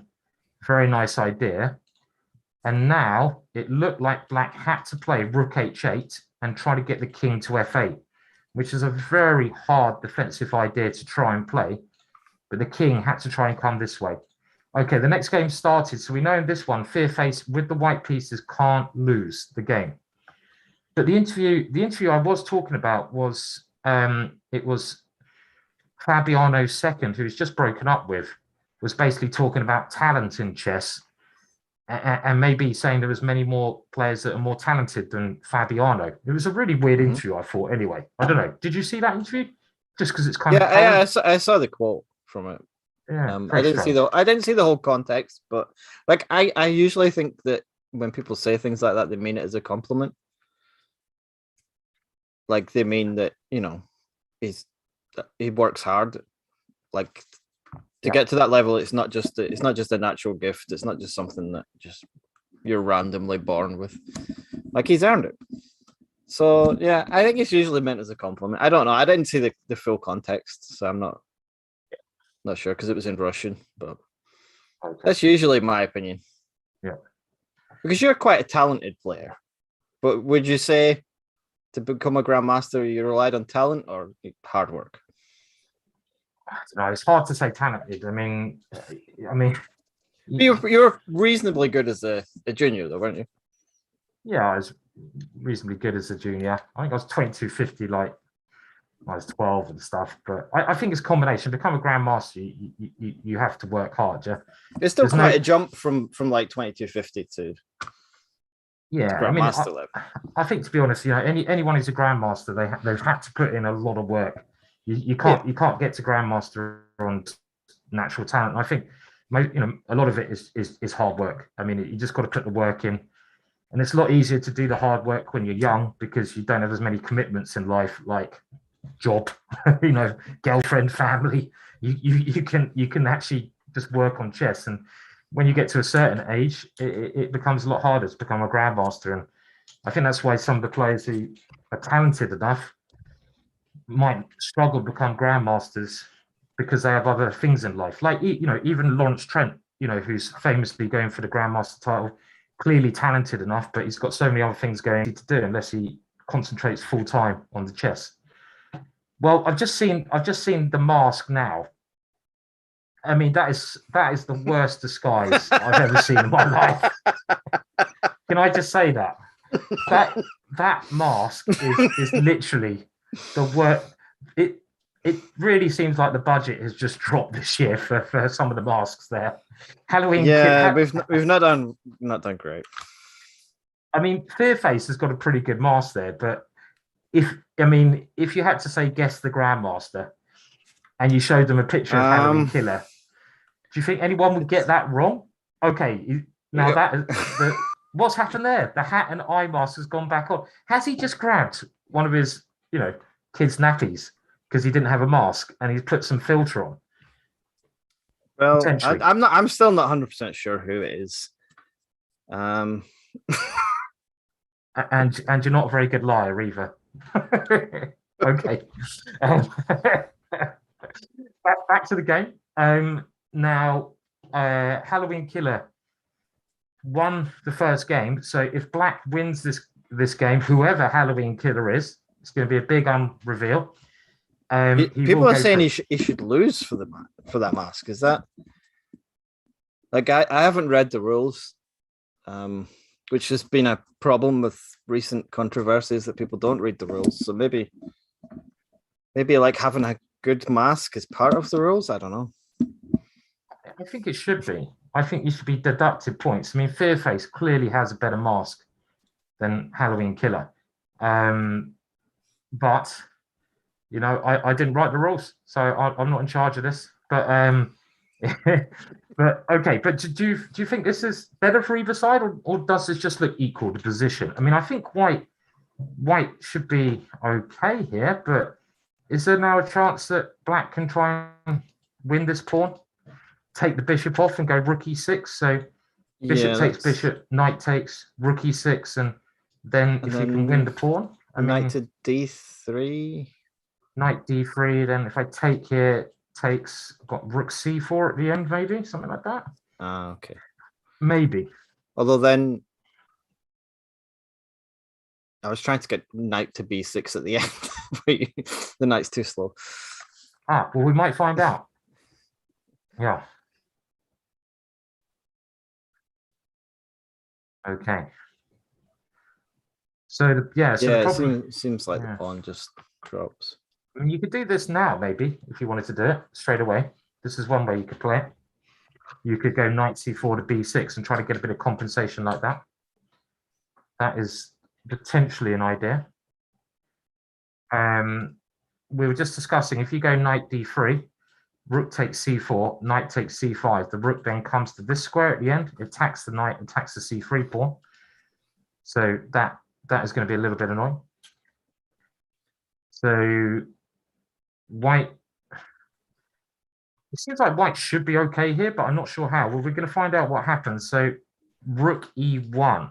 And let's remember, if Black wins this game, he is through to the final. And first prize in this is $2,000. Second prize, $1,000. So you'll be guaranteed $1,000 if you win this match. And he won by forfeit in the first round, so it's not bad for a couple of Blitz games. It's not bad at all. 2 Blitz games, and saving money on a mask is pretty good deal there. I mean, look, even his jumper has Champions Chess Tour on it. He didn't even get an appropriate jumper. I mean, some of us make effort with our skeleton jumpers, I mean, and what have you got there? Have you got the Champions? No, I've got Mr. Dodgy jumper. You've got the Mr. Dodgy, the upside down knight one, yeah. So yeah, very nice. Oh, he's resigned. He's resigned. Oh wow. Okay. Was it that bad? Maybe it was. Maybe it's just very bad now because the bishop is coming through. Maybe it's just a really bad position here. Okay.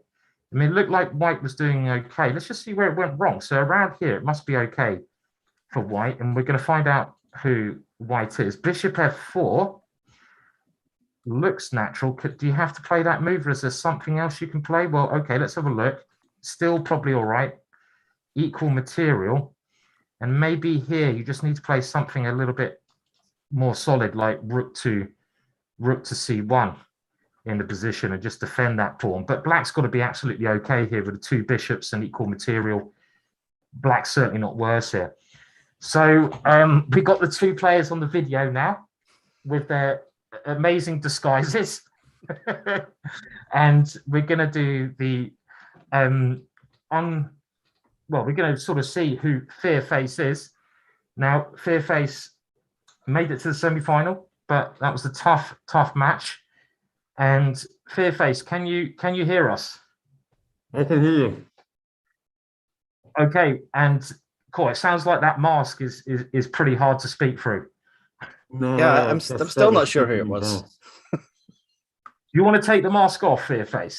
Can we see who you are? If you make me. Yes, let's take it off. Oh, you can breathe. Hello. Hi guys. So who do you think you were playing? I have no idea. It's an amazing disguise, so it's impossible to tell. Felt like a very strong, talented, maybe Dutch player. I'd say Lucas van Voorhees, somewhere in that neighborhood. Lucas or Jordan, one of these guys, yeah? I mean, what do you think of your opponent's disguise there? Are you impressed by it?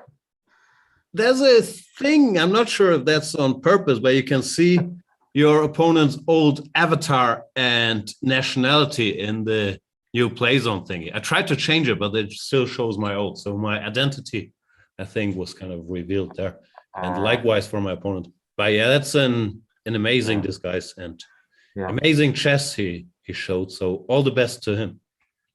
It did seem like he was a very strong player, Jan. It has to be said. He played some very good chess there, didn't he? So in that one. It was excellent stuff. In the second game, I think instead of queen c2, I should play queen b3, right? I thought instead of castle c or something else there. Queen b3, I guess I'm better. I just blunder queen c6, of course. But. Right. Okay. So here, I don't know if we can able to bring up the board. In the game, queen c2 was played. Yeah. And it looked like black was certainly okay after winning the pawn back on c6, but Jan is. If I go queen b3, I have some queen b6, and you can ask some questions at least. Yeah. And you're still holding on to that pawn a bit as well, and your c pawn looks dangerous. Yeah, it seems like you're probably doing okay here, yeah? That's the line. I tried to teach it to Luc van Vele in like 2008 when I was seconding him, but he thought it was too crappy even for him. So I finally put it to great use in this game. So what, a line for white, do you mean? This variation that you played? Yeah, I tried to make a case for it, but Luke wasn't very impressed. Luke. Tough match. Is it easy to impress Luke? I guess it depends on the field. Well, I think is it easier in politics? You said that, not me. Yeah, he's that's quite a career change. Jan, have you ever thought about that? A similar change to that at some point, going into politics at all? My feeling is, without getting too much into Luke's career, that with my political leanings, which are different, it would be harder to make that career. I think it's easier if you start on the flank where he's at. But in general, it seems like a great backup plan. Yeah. So you have to go in at the extreme end or something like that, maybe. Anyway, maybe we'll find some new, somewhat extreme party. Maybe you can make a quicker career. Yeah. Okay. If you guys have any ideas, like let me know. Well, maybe there's the angle in this with chess players starting up some party. Battered chess players and commentators at some point. We could put something together. Shirov ran for EU Parliament as well, no? That's Oh, did he? Oh, Shirov, who's doing incredibly well at the moment, we should say, in this big competition going on. He's in joint first place. So, playing some great chess. Great to see Shirov playing that crazy style that he's always played. So, yeah, good. And Jan, talking about Halloween, are you going to do anything special now for the rest of Halloween? my doorbell keeps ringing. There's a lot of kids doing trick or treat, and I just keep ignoring them because I'm sitting in my basement. So I'll hand out some candy right now. My daughter's running around dressed as a witch. She just brought back a full bag of candy, so everyone's very happy. That sounds very nice. I got very wasted last night, so I'm still in recovery. But I'll do some. How was it, a Halloween party? Good stuff. A hair of the dog at some point, maybe? For you? Was it? Are you going to have a hair of the dog at some point tonight, do you think? Hair of the dog? What is that? Well, if you're very wasted, the hair of the dog is a drink to help you out there. Another drink. Familiar, but I'll look into it right now. Okay. All right, Jan. Well, thank you very much. Great pleasure. Enjoy the rest of the tournament. Will do. Brilliant. Mr.Dodgy, any questions? I got nothing. Something about a chessable course? I don't know. Was the first game following your chessable course, or Nah. no? Just live. No. I castled way too early. I think my steamed opponent. I thought it looked vaguely similar, but so it would give you a chance, but no. Okay, I got nothing. I would like to say that I think we broke a record with this interview. What was that? It's the longest that one person has gone without talking. Oh, right. I think like we've broken new ground here, and I think we should just end it now before we break that. But we don't know who that person is because of the brilliant disguise. No, we've no idea who it is, but I think we've broken the ground. So okay, it's well worth mentioning that. Yeah. Okay. Bye, guys. Bye. Bye. All right. So we're now going to go on to the other semi-final, and we know that Halloween Killer is through, and I'm going to take my mask off because I'm also struggling to breathe at this moment in time. Blooming heck. Oh, blimey. That's a little bit hot. This is my mask now. We'll just keep it like this. And the next final is between who have we got, Mr. Dodgy, in the next one? Is it Angry Clown and Ghostface? Is that right? So, yes, those names sound like real names. They do. So let's see if we can find that. And they will be facing in the final Halloween Killer. So let's just see if the games are started. If not, they will be starting. So we know. Second. We know the three players this match could be. So it's either Duda, Pranav, or Anish. Who is left? Right. Yeah, so for this match. So Anish could be in this match. We don't know. Or Duda, or. Well, if Anish is in this match, who was in that last match? Someone in an Anish costume. That's what I'm thinking. It could, this could be a double, triple, quadruple bluff that we're playing on people, and it could come as a real shock that one of the players might be wearing an Anish mask. This is something which you've got to think about. That's how we roll here, Okay, but the next game will be starting quite soon. So Duda's got to be. That could have been Duda, and we can see the players here: Angry Clown and Ghostface. So Angry Clown looks so relaxed. I mean, which of these players do you think would be the scariest to meet on a cold, dark night, Mr. Dodgy? I think Angry Clown. I think his posture is so good. It's scary. It's excellent posture. I do agree. Yeah, he's very relaxed, isn't he? Just leaning back there. I think in the future he'll have no back pain whatsoever. That's true. Very good posture. You must practice that posture a lot, I'd imagine. And this is for a place in the final. And chance to fight for either $2,000 or $1,000. $2,000 to the winner, 1,000 to the loser. So it's some serious moolah they're playing for. And Angry Clown has played the same opening we saw him play in the previous match against the Nimzo Indian, where you get this little sort of space advantage over here and all quite common stuff. This Black's position very solid though as well. And very hard to tell who Ghostface is. Now, we could also be triple bluffing people and suddenly Magnus Carlsen will reveal his face. That is something else we could be planning here. What do you think of that, Mr. Dodgy? I think we should have got Magnus to play. I don't know if I can't say if we did or not, but no, we definitely should have. Do you think it would help some players? Like if you were playing against someone, would you rather know it's Magnus or not know it's Magnus?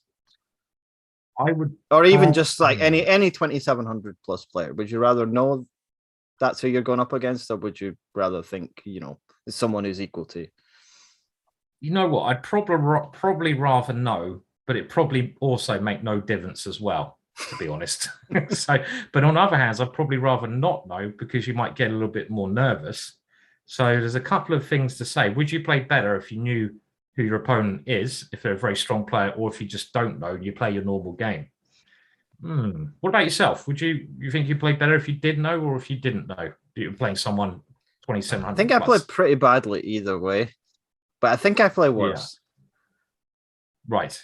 And I was thinking similar, actually, that I'd probably be the same result no matter what. But maybe I'd like to know, just because maybe you can even psych yourself up a little bit.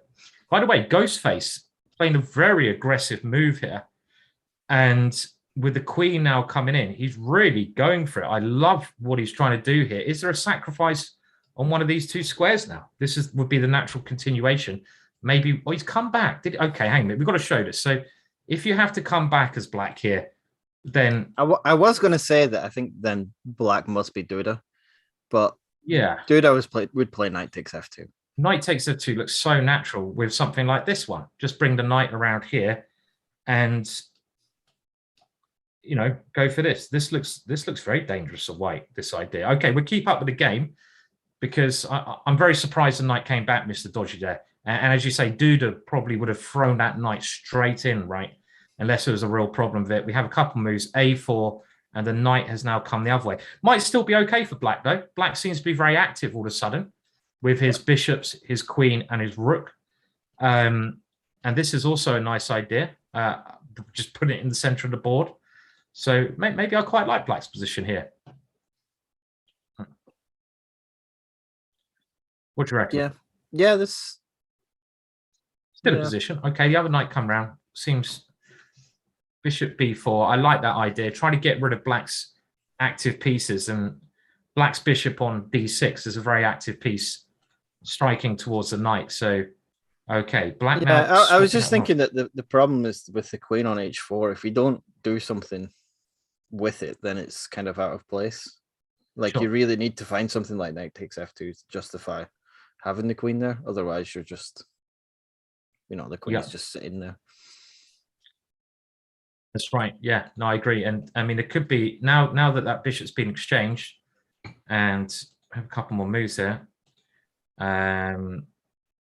actually took here, so that we got that a little bit wrong there, which looks much more sensible because you get this knight to the square, and this is the current position here.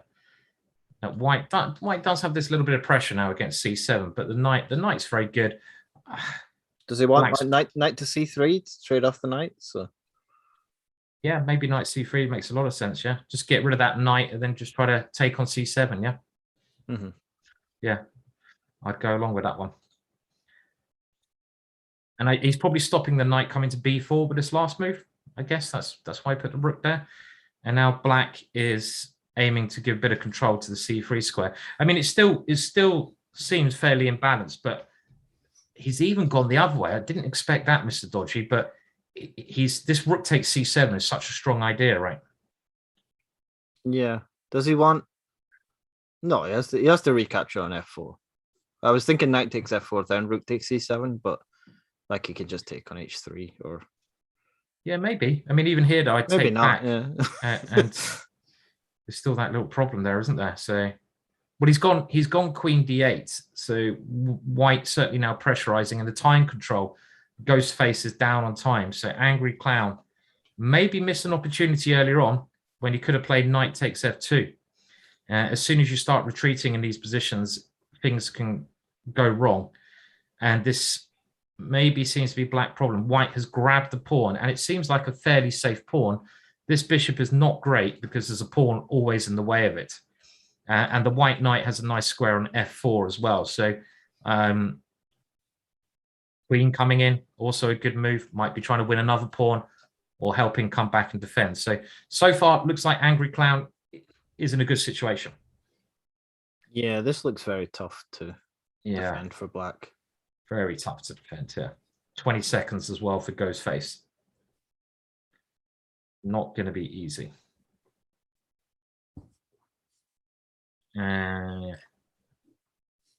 So I think you have to try something like this. You have to just go for it. But the problem is, even if you go G4, you're not really. You're only attacking with your queen, really. So none of this aggressive idea should work at all. And I think White is just fully in charge in this position.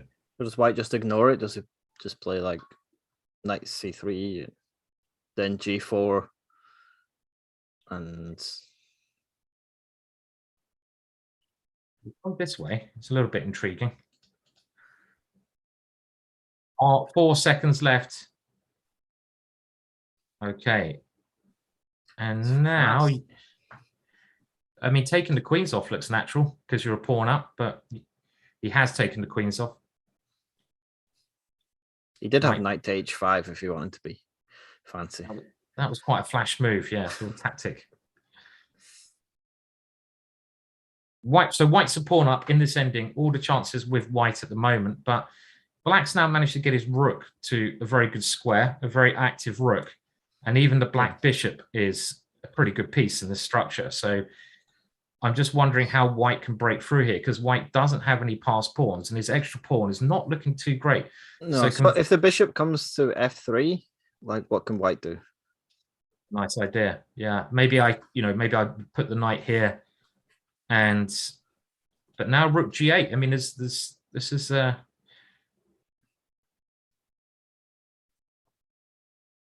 okay. Well, he's won another pawn though in the meantime.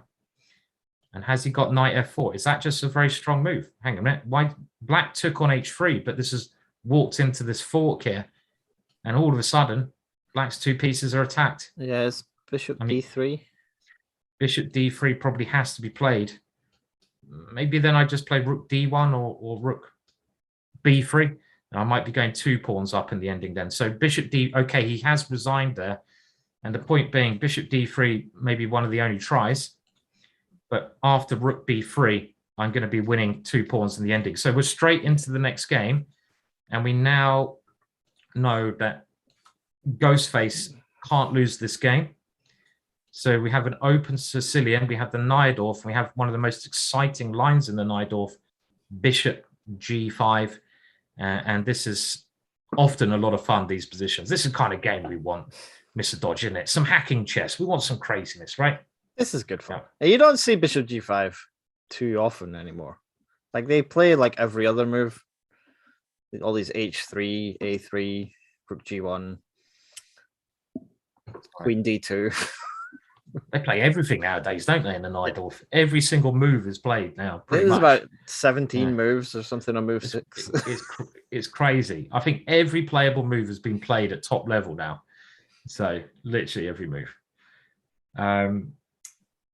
We did see this, though, in the candidates, didn't we? Because Fabiano won a very nice game against MVL with this sharp bishop g5 variation. Yeah, but that was a proper poison pawn, I think. That's a proper poison pawn, that's right. You'd let him take on b2. This knight b3 is sort of a slower approach, right? Bringing this one back. Yeah, I like knight b3 because the queen has to move anyway. Yeah. And then you don't have to, like, remember loads of stuff. Yeah, which is always good, right? There's a lot to learn. Is the Najdorf in your is it in your repertoire, Mr. Dodgy? I try to avoid it. I used to play like Bishop G5 with white, and I had Yeah. good results, but there's just so much to remember. Yeah. And now you're too busy with all the work you do for Chess 24. You have no time to look at your own chess. Is that No correct? time at all. I'm No just time.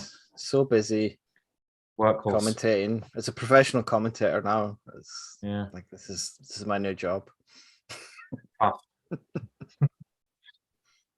Okay. Well, I was commentating on Peter's games in the Grand Swiss, but it didn't seem to motivate him enough to win. Okay. Were you doing that today? You even commentating No, earlier? I didn't before commentate today because I thought I would be too tired. this? Yeah. But I skipped the first round and he had a draw, and then I did the next two and he still had draws. Then I skipped the fourth one, he had a draw, and I feel like his play doesn't make any. I'm not affecting his play for some reason. I don't really understand. But he seems to. He's been struggling today. He's in a queen and pawn endgame. But maybe he can hold a draw. Were you thinking the more you're going to commentate on Peter's games, the better he would play? That's what I was hoping for. I was hoping Right. to put some kind of unnecessary pressure on him. Right. Did you tell him? Did you say, Peter? And this is Peter Svidler we talked about. Did you like give him a message and say, I'm specially commentating your games. I expect you to play much better because of that. Did you let him know? Yeah. I told him that, Good. and he said he didn't. Good. He didn't like the extra pressure, but he probably needed it. Right. That was his answer. Okay. So if we start a campaign and we get everyone just to stream and commentate Peter Svidler's games in the whole world, like every single streamer there is, like even Hikaru, do you reckon that'll help him? I don't think it would help him, but I think it would be fun. But also, he's been a pawn down in an endgame for about 5 hours now, and it's still going. Okay. So yeah, this could be a very long day of commentating for some people. Not me. So it's fine. Not you. No, that people, especially on Halloween. And we've got this interesting game to commentate on. We have, yeah, and it is actually heating up a little bit now with both sides committing their king. And I like the time limit in this game rather than time limit in Peter's game. It's much quicker. It's 3 minutes plus 2 seconds move. And White, with his last move, he's got to try to find a way into the position. So I think he's going to try taking and going h5 to get the f5 square. But Black's plan of attack is much more natural. a4, the knight moves. Then generally you play b3 in these positions. Okay, White's knight gets out of the way of a4. a4 played. And normally b3 is a move to play. But here, well, White's getting some ideas. He's threatening to now take on g6. And I think White's done a clever job, Mr. Dodgy, to get any play, because it was looking to me that Black's initiative was very quick. Yeah, it looked like what Black was going to break through quicker, but maybe he still does. Maybe he does, but it's some chances. Okay, this is quite a slow move. I think he's getting out of the way of the rook. And I think what you need to do is take on g6 and play this h5 move. Because, okay, hence why Black has stopped White from moving this pawn up the board. Yeah. He's trying to keep his king as guarded as possible, because if I can make your pawn here move at some point when there's not my knight might better come in here, which would be monstrous for White. So not sure. Queen e2 might have been a little bit slow, and Black's always got one of these moves on the queen side to open it up. Okay, another piece comes over, knight coming in probably to g5. Very interesting position, but I guess you have to move your bishop somewhere a little bit passive now, like bishop d3. Or can you defend it with b3? Yeah, maybe b3. I mean, I was thinking, okay, he has gone b3. I was thinking this might give Black a chance to open up the a file, but probably more important to keep the bishop here. I think this could go. This game could really go any results possible here. And I think the more it's going on, the more I'm kind of liking White's chances. Because he's opening up. Takes in knight g5 now. Very nice idea.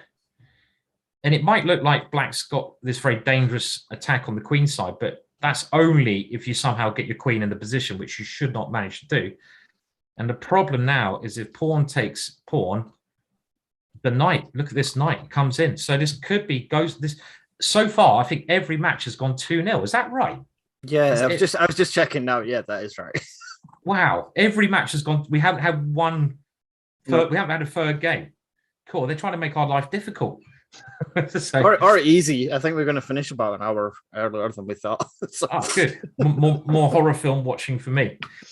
So, okay, but Ghostface, this could be the first game where we're going to get a third game, right? Because it looks to me like Ghostface you can't get a better chance than this at leveling the score. He didn't even take the rook there. He could have taken the rook, gone the exchange up, but I think he's guessing that his knight's much stronger. Yeah, you want to keep the knight. You want to keep the knight. And now there must be a breakthrough. Knight takes h5 or something like this, or rook takes f6, then knight h5. Come on, I love this idea. Take the knight, take on h5, try to get the queen in the game. These are the kind of positions I enjoy, Mr. Dodgy. You'd have a field day here as well, wouldn't you? Yeah, I think I would play rook takes f6 without thinking. Ooh. Yeah, what about this? This is flash, but I can see the evaluation bar's just gone a little bit schizo there, and it's still going mad. What is happening? This has gone completely out of control. Boom, check. It's going up and down every single move. Rook takes f6. What is this? With this idea, checkmate. Yeah, and then this will just end in some perpetual check. Yes, some perpetual. If we get a chance, Mr. Dodgy, we can look at the tactics here. This is an amazing game. And it's still game on. Black's a pawn up, but maybe I prefer to be white here just because that king's a bit more exposed. And I think that's more important in a blitz game. And white now aiming to come in. Okay, that's checkmate in one move. Oh, dear. Oh, dear. And Ghostface there. Ghostface. Look at him. Looked like he was about to, get his blade out there. That was a crazy game. Can we just have a look at some of the moves? That was wild. I mean, around here, it's getting very exciting. Okay, they have started the third game, so we're not going to get a chance. But what a game. And it's now 1-1. So we should keep an eye on the deciding game. But that was the best game so far, I think, Mr. Dodgy. Yeah, they for both sure. That were was attacking. a lot of fun. Yeah, it was a really cool game. So this game to decide who's in the final. Crazy game that was. The opening that Black has played is supposed to be a little bit worse for Black, but very solid. So we're getting a much more solid game here. I'm actually tempted to go and look at that last game, but I probably shouldn't do. We should probably keep up with what's happening here. So yeah, we'll probably have a bit of a break after this game finishes anyway, so we can have a look. We should definitely go back to that one. We should do. It was a lot of fun. Yeah, this Bogo India, just to go back, Bishop B4 check is a really solid way for Black to play. So Black going for a very solid opening. And C5 is a bit of a rare move because you give up a central pawn and you double your pawns. But a couple of strong players have played like this. If we go to the current position, I mean, this kind of structure is very normal. But White maybe has something with this pressure against B6. There was an important game at the candidates, which was, I think it was a Nish Giri playing against Grizchuk, and a Nish needed to win with the white pieces in this opening to have a chance of qualifying. And he didn't get there in the end. On the other hand, Black's position here, Black's got some, when he gets rid of the pawn on D4, he's got some nice squares for his knight. So his pieces are playing quite well, and Black's quite solid. So it's still early days at the moment. So does he want to take on D4, or does he just want to maintain the center? We have more moves. Sorry, I keep missing them. So let's have a look. Oh, and I've just moved the board. I'm not very good at doing this. How do I move that back? Sorry, producer. Okay, there we go. Right. Let's have a look, Mr. Dodgy. So, well, he didn't. Maybe he should have taken there, because when he had the chance to, when before White is able to take with a pawn, maybe he should have, because the way things are going now, Black was never able to take there. But okay, this is a very committal move from White, because White's just given up the square on C5. So this position, well, I would have thought Black should be all right now. He's got this lovely square for the knight, right? I mean, this is a beautiful square for that Black knight. Yeah, this is kind of exactly what Black wants from this opening, isn't it? Like, yeah, it is. A good square for the knight and Oh, definitely. Although white can still maybe like rook b5, rook b1, maybe something like that. Gang up on the weakness here, right? So makes sense as well. I mean, firstly, he's just overguarded the e4 pawn. Black's getting some ideas on the c file, and well, Angry Crown is copying your ideas there. Oh no. Oh, He's in trouble. I suppose the thing is, Black can always move the knight to this square, which defends everything. I mean, okay, he hasn't done that. He's gone for a much more aggressive move, trying to get the knight over to here, and white's gone back to guard against such ideas as that. This knight, he's thinking, can deal with all the threats. I mean, I'd be looking at trying to get f5 in. You know, if I was Black here, I'd probably just try to get this main break in. White's kind of turned down a draw now, so I think Black was offering the repetition, and Black's just sort of Black's not really showing much ambition here. And White, if anyone, he's following Mr. Dodgy's plan, might be improving his position a little bit in here. So yeah, it's just difficult for him to do anything, I guess. Yeah. But look, could he play for f4 at some point? Maybe kick the queen first and then f3 first, and then f4. It's gone here. The other thing I was thinking, if I can get a knight to this square as white, which is a bit bizarre, but if I can get a white knight here, then you might not be able to hold your position together, right? So yeah, is that what he's doing now? Is that the plan? It could be. Or is he going to like stop f5? Playing very patiently, isn't he? Both sides are. And Black's now moving this knight around. They're dancing around a lot. Maybe it should be on the king side where white's going, and white has now decided to come on the king side. He can sort of play the other knight in, push the h-pawn to try and make some ways in as well. I'd be pushing this h-pawn now. There's lots of knight dancing. Yeah, there is. Just move the knight around as much as you can. Yeah, move the knight around all the time. Can't sit around. Black's played h5. It just seems fairly balanced, doesn't it? I mean, the way the maneuvering is, it's a fairly even position. Doesn't mean it's going to be a draw, because most of the pieces on the board, both sides, very tense. Either side wins this game, they're through to the final. And there's quite a big money difference there as well. I mean, you get an immediate extra $500, because second place in the final is $1,000 and first place is $2,000. If you lose this match, you get $500, which is still not bad. Still not too shabby. Not bad. Not bad Okay, at all. is this, does Black have to be careful here? Because maybe White can go for g4 now. I was thinking G4. Because Black g5 is not really threatening anything, but g4 maybe does open things up for White. Yeah. It does seem that this move G4 is something that White can always aim for, right? Especially now that Black's come off the H-pawn, right? And he's played always good. G4 is always good. It is. Mr. Dodgy, you are predicting White's moves. Are you the angry clown by the looks of it? You're doing very nice stuff, right? I know G4 was, the engine said G4 was the best move now, but I did predict it the move before. You did. You did. Come on, that was you. That was you. You had it. You had that move. I usually predict G4, so yeah. I've got to be right sooner or later. You're a bit of a hacker as well, Mr. Dodgy. Is that fair to say? Or That's what people tell me. Do you consider yourself a positional player then? No, okay. Definitely not.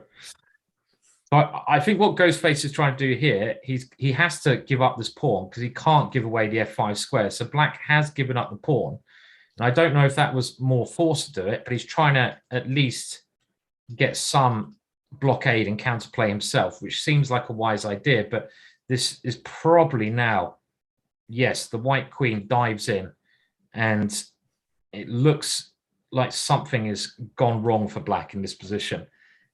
Still chances though, because I think Black's idea of giving that pawn up again, the knight here, was very clever is Black's only way to play. Now, the players left in the competition that haven't been unrevealed is Anish Giri.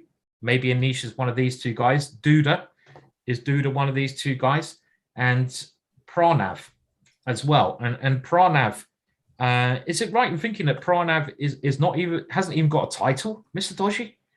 Yeah, apparently so. Pranav is 2486 and he doesn't have a FIDE title. So Another only 15 is another one of these very, very strong young Indian players. Yeah. And yeah, he could be either of them. Could be. So if he's one of these players, then that means he's either beaten Duda or Anish. Which is very impressive. He's beaten one of them. Yeah. And this game is, I mean, I think Black's, both players playing very cleverly, but I think Black's done a great job from what was a dodgy position. I mean, like, White can attack D6, but Black has managed to get this counterplay at least on the king side. So it's also the time situation. Wow, I didn't see the time situation. Now, this seems like quite a risky idea to take the Black Knight away from its good square, but Black suddenly said, I'm going to go for it. I'm going for it. And very brave play, opening things up with G5 here. Is that the right way to play? I have no idea, but it's certainly a way to play. And he's got his knight now into G5. What's happening here, Mr. Dodgy? Is Black suddenly going for and he's got Rook G6 coming. Great play from Black here. This is getting dangerous for White. Maybe Black's got chances. This does look quite scary for White. Queen H2, Rook H6, or could it go to a playoff? This has been a very interesting game, considering the last game was like just chaos, and then this one has been a very cagey affair. But it seemed pretty balanced. I think a draw is probably a fair result after Black's clever defense. And if White now plays Queen H2 or Queen H1, I think it's just going to be a draw by freefold. So they might go to an Armageddon. It's going to be a draw. It's a draw. So we have our first Armageddon game. So, okay. Wow. That was very cagey. That was a very cagey game. Definitely. There's two very interesting games. I can't even remember the first game of the match. No, neither can I. Don't ask me what happened in that one. I've got no idea what happened. And they're started already. Well, they don't mess around, do they? So this is Armageddon. Angry Clan has to win with White. And a draw means Ghostface goes through to the final. And the difference with this time limit, the one time I had Armageddon, I didn't realize this difference, and I only realized when I had 10 seconds left, which was a little bit late, was that you don't get increment. So in all the other games, you have 2 seconds added on a move. White starts for the extra minute, but there's no time added on, right? So it's which is a bit annoying. So there's no time added on, and unlike some over the board versions, there's no time. Like some of the over the board Armageddons, you get an increment starting from move 60, but that's not the case here. Yeah, so there's no increment throughout the game. Now, Unto Caesar is maybe predicting that actually we fooled everyone, and this could be Kasparov and Karpov, and they're going to rip off their masks at the end and be like, it was actually, I mean, that would be amazing, right? That would be pretty good. Yeah. Well, Chess 24 and Chessboard, well, you would have excelled there. If you could pull that off, that would be something quite remarkable, I have to say. Which two players would you like to reveal their masks, at the end of it, that are still alive? I think those two. Maybe Kramnik. Kramnik would be good. I think Magnus would play in something like this anyway, if he had the time. So I don't think Magnus would be as big a surprise as as Karpov. Karpov would be a cool surprise, I think. Like an ex-world champion, especially Karpov, and also just getting Karpov to wear one of those masks would be a remarkable feat, I feel. So, by the way, this opening has gone, the difference with this, it seems to have gone rather horribly wrong for Black. D5 was played before, but the problem that's occurred in this game is that Black hasn't had a chance to go E5 in response. And if you can remember the game before, Black was able to get the pawn to this square, and he hasn't been able to do this here because the bishop is attacked. Why does this make a big difference? Because this move, knight d4, is coming. And as we see in the game, knight d4 does come. You can't move the pawn on d5 because the bishop's on pre. And look at these squares for the white knights. These white knights have two beautiful squares, and they're coming into those squares immediately. And this square on c6 is so strong. And the pawn on b6 has also dropped. So white has gone a pawn up, and he keeps his knight on this horrendously strong square. So Black's got to go desperate now. It should be a losing position for Black. But you never know. It's an Armageddon game. But he has lost his time advantage now as well. Yep.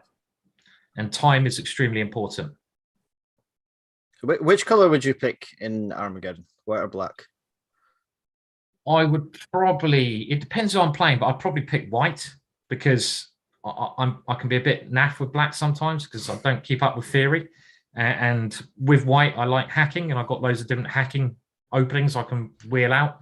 So I'd probably go white. I don't think most players would go white, but I would try to rely on my skill of winning the game rather than trying to hold a draw. I don't really know how to draw either. This is one thing I've never learned. I know how to lose. I'm very good at losing games and occasionally winning games, but this whole art form of drawing, I've never really mastered it, funnily enough. So what about you? Not a big Berlin player then. I'm not a massive Berlin player, as I feel a bit nauseous whenever I see it, kind of player, Berlin player. But would you go white or would you go black? Yeah, I think I'd go white. I think you've got more control. Yeah, you like, it's clear what you have to do. Yes. Does knight f5 win now, by the way? Just looking at little tactical ideas. I don't think it does, but it's very tempting to get the bishop in there. It could be your g4 move again as well. Just go g4 at the right moment. Oh, yeah. Okay. The computer's giving g4. And just slowly open up the black king. This queen is so dangerous here. Yeah, although even like rook g1 looks... Oh, rook g1. That's very patient. That's a real patient move. Rook g1 and just slowly go through. Well, he's got the same idea. He's getting ready to play g4 and to come for the king. White's a pawn up. The time situation, okay. Still, black is still just about alive. Just about, I say. Yeah, this... Is he going to sacrifice here desperately? Somehow? Well, maybe he has to. Does he get all 3 pawns there? That's far too many moves to count that one. He gets a couple of pawns, does he? I think. Yeah.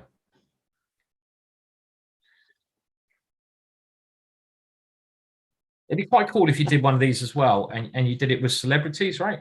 So like any sort of famous people who are interested in chess.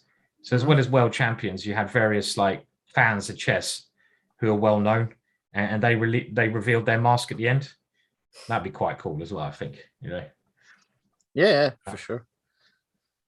Okay, well, the game now, white has got his queen into the attack. He's always got to draw. He's not even material down for this. And with the bishop, g4 is coming, definitely. I mean, the bishop's also coming in here. And it's just one move to open up the rook. And I don't think black has any chances of surviving here. He's had to sacrifice his pieces, but it's now a clear, well, knight e7 wins. Probably the easiest way to win. And knight g6, and it's really game over now.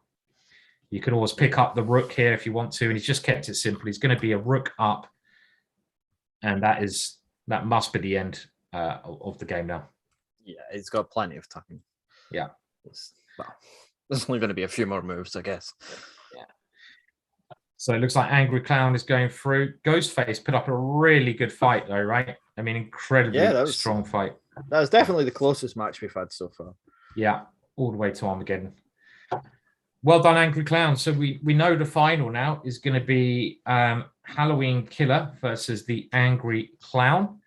And I think Angry Clown is wearing a mask. There could be some chance of Ghostface looks very distraught there, I have to say, after losing that very close match.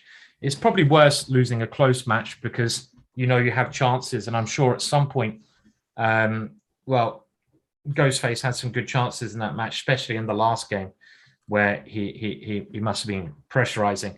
But we do know what the final is going to be. So the final is going to be Halloween Killer versus Angry Clown, which should start reasonably soon. We're hoping that we're going to get Ghostface to reveal his mask. Obviously, he's going to be a little bit upset after losing that last match, which was really close all the way through. And he did play some great chess at moments during that match. So hopefully he won't be too upset with the way it went. But let's see. Ghostface, can you hear us? Yeah. Hello. Hello, Ghostface. Hello. That was a very close match. So first of all, commiserations. It went all the way down to the wire. Would you like to reveal your mask for us as well, please? Yeah. Brilliant. Yeah. Hello. Hi there. How are you doing? Hello. Do you want to introduce yourself to everyone in the chat? Yeah, I am Pranav. I am from India, and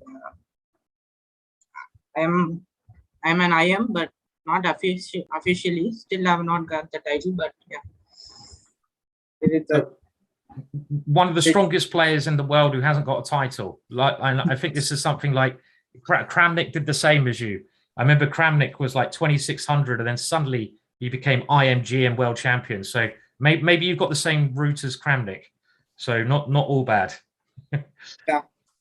And thank you so much for playing. First of all, do you know, who do you think you were playing there? Have you got any suspicions who the Angry Clown might be?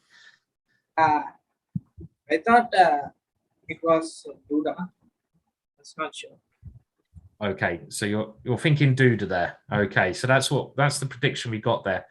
And Yeah. it was a very close match. Was there? Did you think you had some? Well, obviously you had some chances there, but it was a good match, yeah. And Yeah. Yeah. Went good and. And Mr. Dodgy, do you have any questions? I've got to ask you that always. Yeah. How old are you, Pranav? I'm 15. You're 15. So yeah, you're part of this generation of many very strong young Indian players. Yeah. Are we going to see you playing more of these events? Yeah. When's your next? Are you back to playing over the board tournaments and stuff? Yeah. I am playing actually. I just in my previous tournament I got a GM. Oh wow! Congratulations. Yeah. Thanks. When's your next tournament? I don't know. We have planned. Yeah. Okay, cool. Well, I'm sure you'll be a grandmaster soon, and I think you've already shown that you can play against. Well, we're guessing some of the best players in the world. So if you're already giving them a challenge at the age of 15, you'll be a GM in no time. So keep up the good work, and Thank you. enjoy your Halloween. And we're now going to move on to the final. So goodbye there. Cheers. Thank you. Okay. Bye. Thanks. Bye. Bye. Thank you. Okay, so we do have the final now, Mr. Dodgy. I don't know if we're going to have a break while they get ready, or if we're going to go straight in. But the final is going to be a great match, right? I think we're going to have a short break. Okay, so hopefully, I don't know. all right. Yeah, I think we're going to have a break. I don't know how long it's going to be. I'm looking to see if anyone has given me instructions, but I'm just trying to have a look at the messages as well. Okay. Great. Yeah. Good. So we're gonna take just a 5-minute break, and then we're back for the final of the special Chess 24 Halloween Bonanza, and we're gonna be seeing and talking to both of the players in the final, revealing who they are with their brilliant disguises. So we'll just take a 5-minute break before we go to the final, and we'll be back very shortly.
Well, we're live and we are in the final now of. Sorry, I just looked at Mr. Dodgy's mask and I couldn't help but give a little laugh. We are This in the is like final. the worst mask ever, isn't it? I mean, it looks pretty good, Mr. Dodgy. I mean, like you got it's a proper horse's mask, that one. I have to say. Yeah. The problem is like the eyes are not where your eyes are. So, like, So the problem Yeah. is you can't see, you can't hear, and you may be struggling to breathe in that mask. But but apart from other that, than that, I think I could play pretty good chess like this. good stuff. So we see Mr. Dodgy has come according to the occasion, and he's got his mask on, his horse mask on, and you are famous. You're famous for your love of horses. Is that fair to say? Well, it's mostly my wife's love of horses. But yeah, we do. We do have horses. And I hope that is only a fake mask, isn't it? Of course. Yeah, this is definitely, yeah. We do not encourage the removal of horses' heads. No, you're not in The Godfather now, are you? So, Not at no. the moment, no. Okay, good. All right. So if you're wondering what is going on, I'm hoping no one's just tuned in now. then it is Halloween. So happy Halloween to everyone who's watching. And we're doing the Monster Mystery Tournament, the second one. We did one last year. And we have some of the best players in the world dressed up in masks. So we don't know who they are. Some masks better than others, I must admit. But it's come down to, a Halloween killer against the angry clown. And, well, these guys are both playing great chess. And it's just 3 games of 3 minutes plus 2 seconds to move. The winner taking $2,000 and the loser taking $1,000. So it's going to be interesting to see what happens here. Any predictions, Horsey Man? I don't remember who the players are. I think the clown one is probably my pick because he's got a better mask. I have to I admit, respect that. I respect, someone who puts in a bit of effort. I'm respecting that when I'm looking at your video recording, Mr. Dodgy. Do you think you'll be doing many streams with that mask on? I mean, does it get hot under there? Yeah, I don't think I'll be doing much more of this stream with this mask on. Well, I have to say, you are at least for the cause. I have to give you credit just for going for it. So, and it is Halloween. We've all got to make a little bit of arses of ourselves. You see what I did there? Arses. They're Yep. kind of horsey like. I thought that was, quite clever for me for a change. And what are you actually doing? Are you going to do anything later on for Halloween? Is there any sort of things they do in Sweden that they do differently for Halloween? I mean, is I'm trick not and sure. treating? I don't think we're going to do anything. Do they still trick and treat in Sweden? Yeah, we do, but we live like hundreds of miles from civilization. I'm going to take this mask off. You're going to take it off. Okay. You take it off. We'll let you. You tried. And I lasted as long as I could. and we can actually hear you now as well, which is quite handy. That's always good. Well, depending on your opinion, I suppose. No, it's good to hear you, definitely. Good to hear you. We're just waiting for one of the players. So it will start any second now. And the Halloween tournament. 2 very strong players left playing it out. And Mr. Dodgy, do you prefer living like in the middle of nowhere then? Are you more of a middle of nowhere man than a town person? Oh yeah, for sure. I love living in the wilderness. Yeah. It's great. Your background, that's what it looks like outside my house. Sometimes. Really? Yeah. Oh wow. Did you get the proper northern lights there? Yeah. We're like right above the house. We don't have have to go anywhere. Oh, fantastic. Oh, brilliant. So it must be lovely, yeah? Yeah, it's great. It's like we're not like too far from civilization. We're about 20 miles Okay. from a town. Okay. Well, that's cool. Must be lovely. So different places. And just I'm following the chat myself, and I know it's probably been shown in a couple places, but I've only got 2 eyes, which are just about cloaking out the mask on my Twitch channel, twitch.tv/gingergm. So I wonder where everyone is watching this and what you're all doing for Halloween. So do let me know in the chat how you're celebrating Halloween, or if you are celebrating, if you're ignoring it, if you're doing trick or treating, or even where you are. Someone asking, do they still have Guy Fawkes Day in England? Yeah, of course they do. They have Guy Fawkes Day. It's kind of where it originated, England, trying to blow up the Houses of Parliament. So it still goes on here, which is most annoying for cats, as I have cats, if they do it too much. But we're in with the game. We have the Angry Clown and Halloween Killer. And Halloween Killer has the white pieces in this first game. A bit of an advantage that's supposed to be against the Angry Clown. And the Angry Clown, his mask still looking good there. I think it's a mask rather than makeup. And Halloween Killer, well, I wonder who that could be. Big game. 3 minutes plus 2 seconds to move. And this is a solid position by looks of it. This is going to be a more solid game, this one.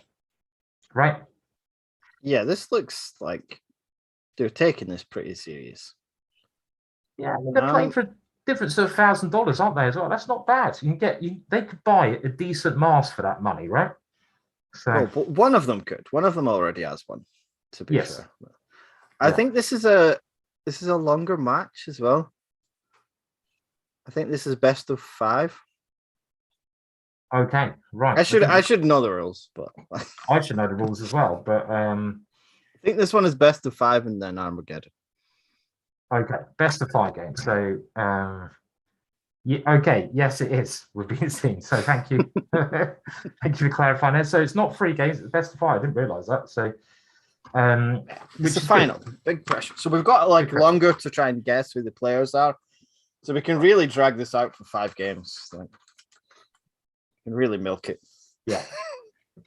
Well, I have to admit, I do think that Halloween Killer is a bit more easy to recognize, but Angry Clown could be a number of people. And it could even be Magnus having a break from his preparation for the World Championships.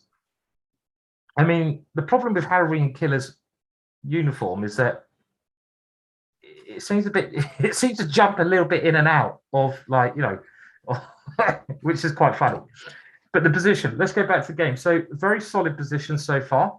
And White's trying to prove a small advantage with his bishops cutting across the board. And he has this central pawn, which will probably get exchanged, but he's going to then rely on his, he can play stuff like e4 potentially. His rooks can come here, but Black's got no weaknesses at all here. He has put his rook in the middle of the board. So I don't think Black will be, if you're going to play this kind of opening, this is the kind of position you're going to have to expect from both sides. Very solid. Probably we would predict a draw at this moment in time, but yeah. Do you think these guys have played each other a lot over the past year, so they might have even had this exact position? They might well have done, yeah. They must have played a bunch of games in the Champions Chess Tour this season. Well, if they did play in the Champions, well, actually, don't we know who the players are by elimination now? Yeah, we don't know which one is which. No, it's really hard to tell which one is Anish and which one is Duda. But apart from that, they must have played a lot. Yeah, so we can now probably say that, unless it's Magnus Carlsen, of course, the hidden gift. Okay, but yes, they must have played each other many times, and again, it is fairly even. This is a slightly peculiar decision there to give up your bishop on this square. I mean, I would have thought this bishop's quite nice, and giving it up for the knight is something I wouldn't have considered doing. And this is also a slightly strange decision on purpose, doubling your pawns. So things have changed a little bit now, and I would have thought that this should have helped white a bit because he can go f4. That bishop is still a very nice piece. And it is nice potentially having two bishops in the ending. If you can get the queens off, you can push for an advantage with the two bishops. Black's still very solid, though. The knight here is a good piece, and a5 secures it on that square because you can't play b4, kicking it away. But I'm surprised Black took on f3. For me, that was a little bit of an odd decision, but I'm sure there was some sense behind it. Is this like one of these positions where he doesn't care about the diagonal because there's nothing on it? Yeah, and Like he just says that like white can just control all these squares because there's, yeah, what can you do? Yeah, that's a good point. I mean, often, let's say white ever gets a pawn to f4. A lot of people would say, oh, this bishop is really good because look at it, it's going all the way to the other side of the board. But as Mr. Dodgy has pointed out, in actual fact, it's not attacking anything.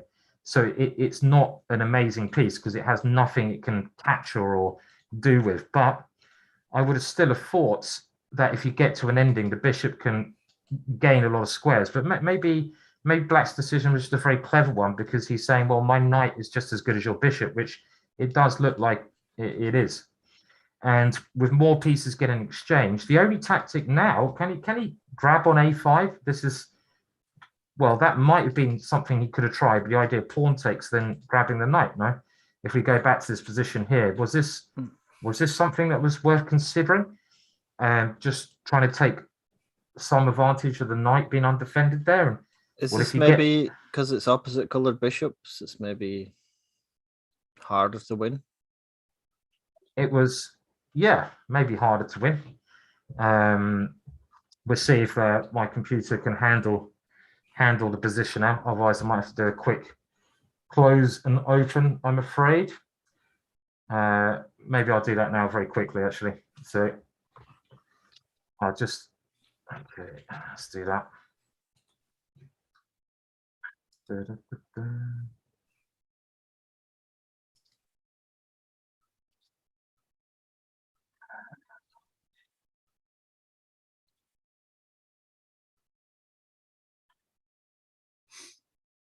I don't see it like that. Okay. Is this point on it? Is this it? Just make sure I've got the right link. Maybe this is it. Let's see.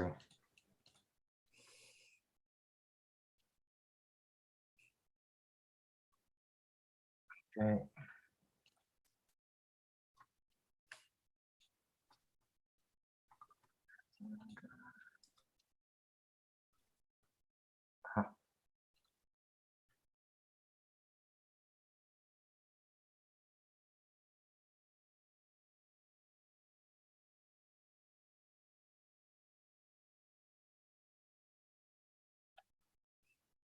Okay, sorry about that. My computer decided it couldn't handle the pace of this ending, and it decided to have a little boo-boo there. But I don't think we missed a great deal.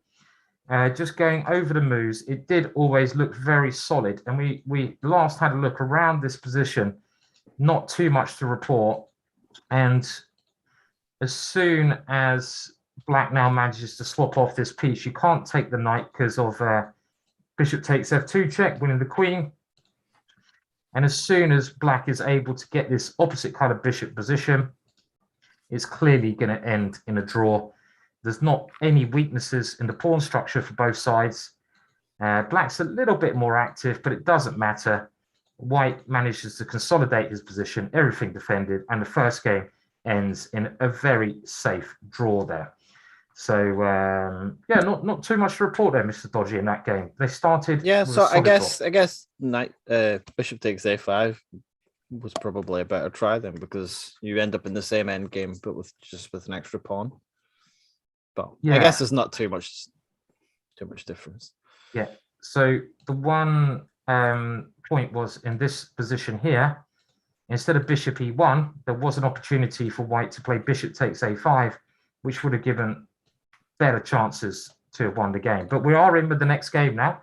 So it's 5 games. There's 4 left, and the first one ended in a draw. angry clown now with the white pieces. And let's hope we get a little bit more action in this game. That was a bit too positional for my means there, I think. I want to see some more tactics. And the mask is coming off. You know, I've got a scarier face to deal with. So Queen C2. This is quite a popular variation. Very solid again. They got a lot of respect, I guess, for each other, these players, haven't they, Mr. Dodgy? A lot of respect. Yeah, I think as we get closer to the end, they'll start to take risks. Take more risks. Yeah. Now, who I don't think they respect each other too much. They respect each other enough, just not too much. There we go. There we Castle go. Queenside. That's more like it. That's a more of a fun move, because normally in this position, the normal way to play is you put your king on the king side, but castling king side is a move. Oh, and look at the reply here. B5. I love it. And black is basically saying, okay, you can win my pawn on B5, but then I'm going to get this open file. So white does what looks to me like a natural way, where wherever your king is placed, you want to keep that area of the board closed. So black playing C5, just trying to keep his king as safe as he can. And in these kind of position, white often sort of comes with this kind of idea, H4, some little ideas there. Black might even be able to break in the center with E5, though. So very risky move, Mr. Dodgy, castling kick queenside for white. Brave move. Yeah, I mean, this looks like we're going to get some fun here. Definitely. Even something like G4 is not completely mental at some point. You don't really care about your pawns if you're going to get open lines to attack. Well, maybe for these guys it's a bit mental, but it's the kind of move I'd be certainly considering playing here. Bishop D3, developing a piece first. And I'm assuming if E5 is played, we have to take on E5 and do a lot of exchanges. So who won this event last year? I do know the answer, Mr. Dodgy, but it was it was Peter Fiddler, was it? Is that right? Yeah, it was Peter Fiddler won the final against Hari Krishna. But this year they're both playing in the Grand Swiss. There's a lot of people playing at the Grand Swiss just now. There's a lot of players there. That's right. I think it's very inconvenient that they scheduled the Grand Swiss to clash with Halloween. Yeah, it was a bit inconsiderate of them, to do this, but but the best mask last year was Peter's Fiddlers. Did you say, or the worst mask, or a bit of combination? Exactly. The best and the worst mask. He won both prizes. The best and worst mask. And what was the mask? Can you tell us? I mean, people can Google it. It was the first. I don't know. You can Google it somehow. Halloween Chess 24 competition. But what was the mask? What was it actually of? It was of a lady. Just a lady. Just a lady. Just a lady. Okay. We'll leave it there. And if you want to look it up, you can do that. It did. My favorite one was Peter Heine Nielsen's mask that barely covered his beard, so you could see kind of most of his face. Was it as good as Halloween Killer's mask? It's going to be hard to beat this one. Well, no way. It's going to be incredibly easy to beat this for next year. Yes. Okay, now back to the game. A5 played, and just looking at this position briefly, I would say I quite like white's position. This is much more interesting than the last game because the knight is here. But with that bishop and that clever move A5, getting ready for that bishop to come into D3, white has to do something about that. So white's had to move his knight away from the center. And I guess the idea now is he's either going to bring it this way or this way to defend against the bishop coming in here. He's got to guard that square. So I would be thinking, well, what if G5? But then the knight will come to D5, and it has ideas of coming to F6. And G5 is very committal. You weaken the black king. But there's other ways black can play this. I mean, you can even try something crazy like this. But interesting position here. This is much more entertaining than the last game, Mr. Dodgy.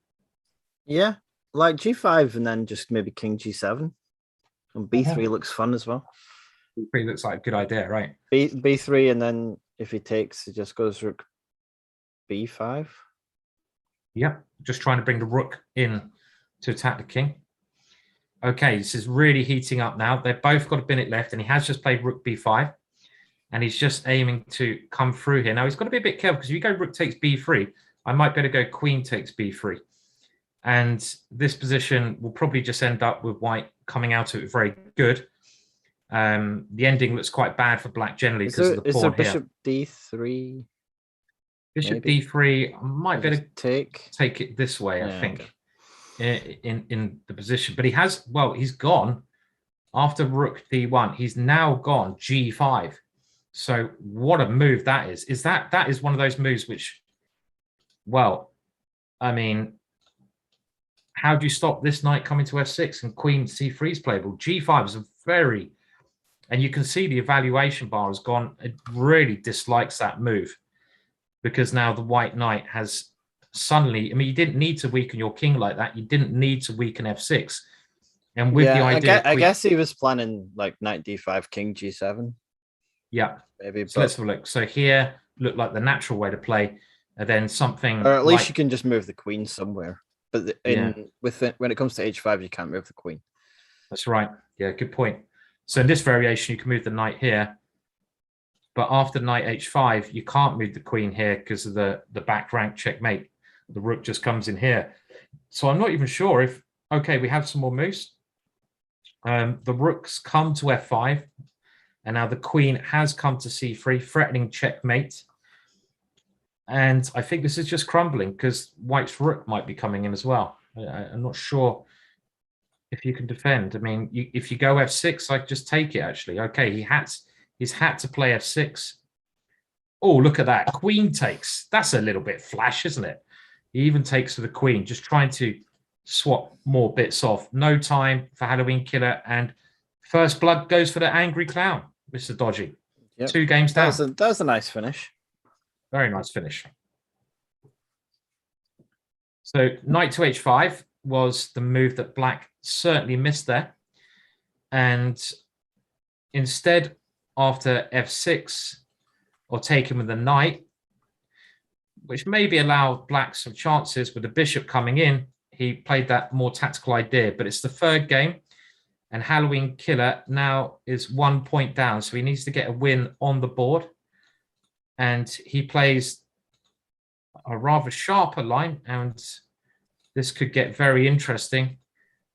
G5, bishop g3, knight h5, and we have queenside castling, this time from the Halloween Killer, who's a point down. Game 3 of 5. Castling kingside looks interesting. I had a game like this myself against some very strong Armenian grandmaster, and I got the same position as white has here, and I thought, I must be just winning here with a pawn on g5, but he played very well, and I wasn't quite able to break through. But you would imagine that white must be very happy here, because this pawn would want to be back a bit more defending the king, right? I mean, you take white here, would you, Mr. Dodgy? Yeah, for sure. But then I would probably lose. So it doesn't really mean anything. You're a dangerous player, Mr. Dodgy. You're a dangerous hacker. We've seen some of your hacks. I've been on the receiving end of some of your hacks. You've hacked your way past me on a good fair few games. So A5, and it's a little bit similar to the last game in some respects, isn't it? That, you know, we're going to get this maybe idea of black just going on the queen side, but white coming over here. And maybe not so bad for Angry Clown, because he does now. I don't know why white moved his knight to this square. It looks a bit peculiar. Okay, 2 more moves though. More pieces get exchanged, the less weak black's king becomes. Knight g4 played. Just try to exchange off that knight as well. And I don't think this is too bad for black anymore. Maybe white missed some chance earlier on. Maybe. Yeah. Okay. Bishop f5. Still got this weakness of the f5 square, which is he doesn't have to checkmate. He can play it a bit positional as well. And that's why I think you had to take this way. Let's just show that, because if you take the bishop, at some point, I'm going to go g4, and my knight is going to get to the f5 square forever. So you had to make sure you exchange the right piece there. This would be a good position to show people who are trying to improve positional chess. Which piece do you take, the bishop or the knight? And by exchanging the knight, in this case, that knight had a lot more potential. So that was certainly the right piece to exchange there. And rook to c1 being played. Whoa. Bishop takes d4. I think Angry Count has bishop takes d4, which he must be thinking about in this position. Let's have a look. Bishop takes d4. Is this a blunder? I mean, I can take on h6 here. We haven't had a move yet, but we're wondering if bishop takes d4 is a move that Angry Clown can play. And he's having a think about this. Has he played it? Well, let's have a look. If I take on h6, do you just play something like rook to b5? Yeah, I think having the diagonal open for the bishop is the most important thing. He has taken it. We're going to see this. Bishop takes here. Rook takes h6. And bishop g7, queen h5, d4. The rook coming and attacking. This is all a bit crazy though, right? I mean, this pawn actually quite scary. It kind of looks like the black king is weak, but in actual fact, the bishop on g7 is just such a good defender. Yeah, and then rook 8, there's just nothing after rook h8. I don't think so. If you go rook h8, you know, the king. That's it. This is just nothing. It's nothing. Yeah, the rook defends that check, and there's nothing else. So that was it. This d4, very important move. Maybe the move that Anish or whoever looks like in that mask is the Halloween killer missed. Could be anybody. Whoever that the move that Gary missed. The move that or Karpov missed there. It could have been d4. Okay, well they bishop has come back to d3. What happens if I now take on e3? And the thing is, if Halloween Killer loses this game, he's 2 down, which is going to be really tough to come back with. Yeah, that was certainly my first blunder of the day there, I feel. I think that's pretty good. We're 3 hours in now. Yeah, it's not too bad. It's not, could be worse. At least I didn't start calling their names out from the first game, you know. I almost did a few times. It's very easy to do, isn't it? You know, especially when that mask is so bad. I'm just like, I'm looking at him and thinking, oh yeah, Halloween. I have to keep calling him the Halloween Killer, and it's like, oh, you know. Anyway, okay. Rook f5. Now, White's kind of in a do or die situation. I mean, he's got to try and make some tactics work here. It still seems very complicated. I know the computer says that Black's completely winning here, but I'm looking at this position and I'm thinking, well, I'd be scared if I was either color here, because I know Rook h8 wasn't working before, but it's always hanging there. So even though the computer really liked Black position, it's not, you know, you've got to be a little bit careful. I mean, I guess you can take on e3, which he has done, but it's surely not as good as the computer thinks here, is it? Yeah, I guess it just looks scary, and I guess it just doesn't do work anything. out. But then you have to kind of work out where Black can go wrong. Well, Rook h8, if we take, Queen takes, just King is very safe on e7, especially with the Rook here, stopping any Rook check. Rook d1 could be another idea, but does that really help me? I just moved the Queen, I'm guessing. I've got to be a bit careful after this move. Like, don't move the Queen to e7, for example, because then this would be checkmate. So Rook d1 is on the board. At least it keeps some of the initiative going. And I say White does have initiative, and it threatens, it gets another piece into the game. So, yeah. Yeah. So, yeah. Yeah, I guess he is going to play Queen b6, though, because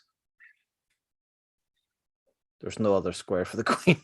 Yeah, he's kind of forced to find the right move. And he's found it. And it's nice to threaten mate in 1, isn't it, as well? Yeah. 12 seconds for Halloween Killer, though. 12 seconds. And this is mate.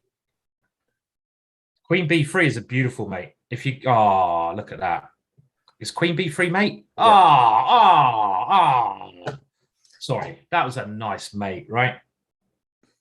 Very nice. That is a really nice checkmate. There you go. Very nice game, Angry Clown. And Angry Clown, he shows no emotion at all, does he? He would be a very scary serial killer, I feel. He's Yeah, very just serious clown. He's not clowning around. very nice, Mr. Dodgy. Very nice. So the clown only needs a draw in Yeah. the last game. It's- In the next game, should I say.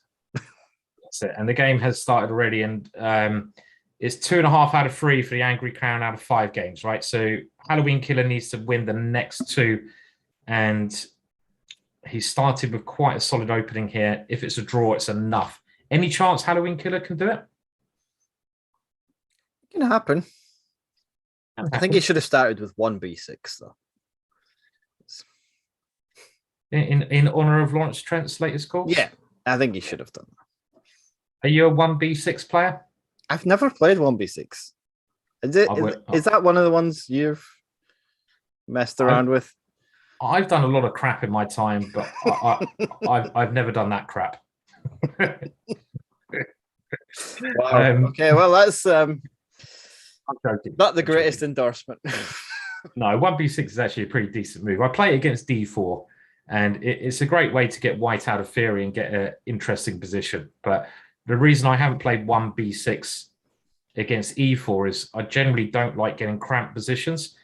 But the good thing is you get lots of chances to burst out with 1b6. So it's just not, the positions are not always in my style.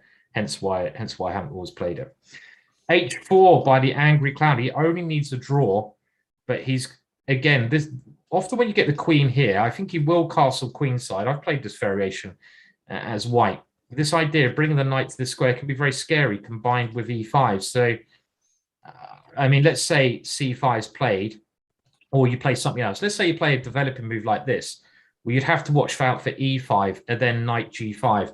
And this is a pattern well worth remembering, where black has to be very careful in this kind of position, because the ideas against h7 can be very dangerous. So black, in a must-win situation, has gone e5. And if knight takes, he's planning to take on d4. So pawn takes, and now he's going knight g4, bishop c4. And he's going to, I'm assuming, try to win this pawn, as he has done by bringing his knight out. So he's taken some risks, which he really needed to do, right? Yeah. So, but how does he get the pawn back? Does he just not get the pawn back? I don't know if he will, no. After bishop f4, for example, right? Yeah. Okay, e6 played. Wow. Okay, f5. Wow. I'm not sure I'm believing this from Halloween Killer. This looks really, really wild. I mean, he gives up another pawn. What is this? Castles. What's going on now? This has suddenly gone crazy. Knight takes f2. Bishop g5. What's happening here, Mr. Dodgy? I don't know. What's going on? Yeah. This has gone completely mad. Pawn takes f5. Black is material up now, but this is scary. Rook d7, increasing the pressure. All the white's pieces dangerously poised here. If Halloween Killer can hang on, he's got chances because of the extra material, but can he hang on here? Yeah, I don't know what's happening in this position. No, no, that's exactly what I was thinking. I'm assuming with knight d5 and these kind of things that white has all the pressure here, and I'm not even sure. I'm maybe just going to take on c6 as well. So it's a little bit scary, at least. Yeah. A little bit scary. The computer wants queen h5, and then you just take the piece. What? Okay, I don't understand that. I'm trying to understand why it wants queen h5, but I don't. If the computer is recommending queen h5 here, I'm kind of thinking black's position is rather desperate. And he's gone rook d8, which seems more human, but now just rook takes c7. Okay, and now we're threatening the bishop, and black can't move many pieces here. Bishop takes g5, okay. So just knight takes, and then you're threatening Ooh. f6. Knight takes is a sexy move, right? f6 coming up. So something like knight takes, let's say the bishop moves, Or even f6. no, you can't play rook takes g7. Rook takes G7 here. No, takes and After this one, Rook takes. yeah. Oh, very nice. And then with the idea of I going don't here, think it works. But it still looks scary. Okay, well, something similar has happened in the game. So let's have a look. So bishop takes, knight d4, f6. Whoa, look at that. Offering the queen. Wow. That is a move and a half, right? yeah, wow. Yeah. That's I mean, I feel like they're playing a different game from the one that we're watching. they are playing some crazy chess, right? Angry Clown has just gone turbocharged here. And let's have a look. Well, you have to, if you can't take the queen, you're just going to be losing. And White's idea, I think, is to take here with check. And if king g8, go here, check. And what is this position? And Halloween Killer has resigned because this position is immensely beautiful. But the point being, one of the nicest checkmates is if king takes, we could take on d8 with check, but this one is even preferable because now you check the king and black might be thinking, okay, I can go king takes queen, but you just slip the knight in there and that is checkmate. What a wonderful, wonderful finish to the game there. So this is why Halloween Killer resigned, meaning the Angry Clown is the champion. And after pawn takes g7, well, you have to take the queen. There's no way out here. e7, you can't take this one. The only other move is rook to f7, and there's a number of ways to win here, but this is probably the simplest, just to take here, and you're going to take all the pieces. That was a nice finish, wasn't it, there? Yeah, that was very impressive, I think. I don't think you should have made him angry. No, the Angry Clown was certainly angry and played some very, very good chess there. So we are now, it's great. We're now going to hopefully hear from both players, and we're just going to get them in for a final chat of the day. We have a winner, and we're going to get them to take off both their masks so we can see who they are. They can do the big reveal and, ask them any questions. So, Mr. Dodgy, get your questions prepared now. You know? Let's get them ready. No? Nah. So do we have a big surprise? Is it going to be Kasparov who takes his mask off? Magnus Carlsen? Bobby Fischer even? Who could it be? I hope it's Lawrence. If it's Lawrence, this will be the best tournament ever. If Lawrence Trent now took off the mask of the winner after that brilliant last game, to be honest, I think his mask would have already been off by now. He'd be jumping around the room if it was. I mean, most people would after that lovely victory. And just to let everyone know that win decided the prizes, and there was $5,000 in total prizes, and first place got $2,000, and second place $1,000. So it looks like we are at least joined by the winner. Hopefully we'll get the runner-up in the chat as well. Not sure, but let's say hello to the winner. So Angry Clown, how are you doing, sir? Can you hear us? Hello, and we do have the runner-up as well. Angry Clown, can you hear us there? Yeah, hello, can you hear me? We can hear you. Yeah, I'm totally fine and issues in the games I have played, to be honest. Okay. Especially the couple last games were kind of, very nice to play. Well, congratulations. Really nice from my opponent that he allowed me to be checkmated. That last game must have been very nice to finish in such a beautiful way. Yeah. And we've also got the runner-up, Halloween Killer. And Halloween Killer, I think you can take your mask off now. And actually, Halloween Killer, you can actually now speak. Hello, Halloween Killer. Thank you. Oh my words, it's a niche. No one knew it was a niche for that mask. Totally shocking. And that was a tough final, Anish, but I think I wasn't ready to play, to be honest. I don't know, like the games were of a very, very low quality from my part. All of the games, I think. A little bit tough there. Yeah, I mean, you didn't have as many warm-up games as some of the other players because your opponent in the first round. Yeah, I don't need warm-up. I mean, I play like 1,000 games a year, or something like that. Yeah. So I don't think I need the warm-up. It's just that I think, sometimes you're not in the right... the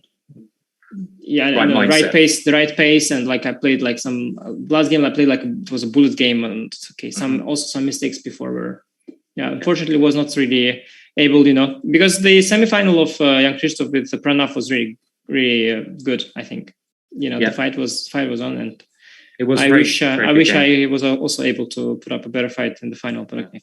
Yeah, not meant to. And I think, Angry Clown, you can take your mask off now as well, so we can. And I think most people did guess who you were. A couple of people thought you might have been secretly Kasparov or Magnus Carlsen there, but well done there on a great victory. I mean, it was. Have you guys ever played with masks like that on before? It must have been at least a little bit different, right? Was it something you'd like to do again, maybe next time you play? Yeah, I haven't played before, and it's actually quite, not so easy to play in the mask. But I very much like the idea, of playing against an anonymous opponent. Of course, I knew the final I was playing against English, but before, I didn't know actually who I'm playing against. And because actually this Indian guy, Pranav, right, won against Jones, and I even didn't follow, who qualified to this tournament, and I didn't know my opponent at all, so I very much like the idea.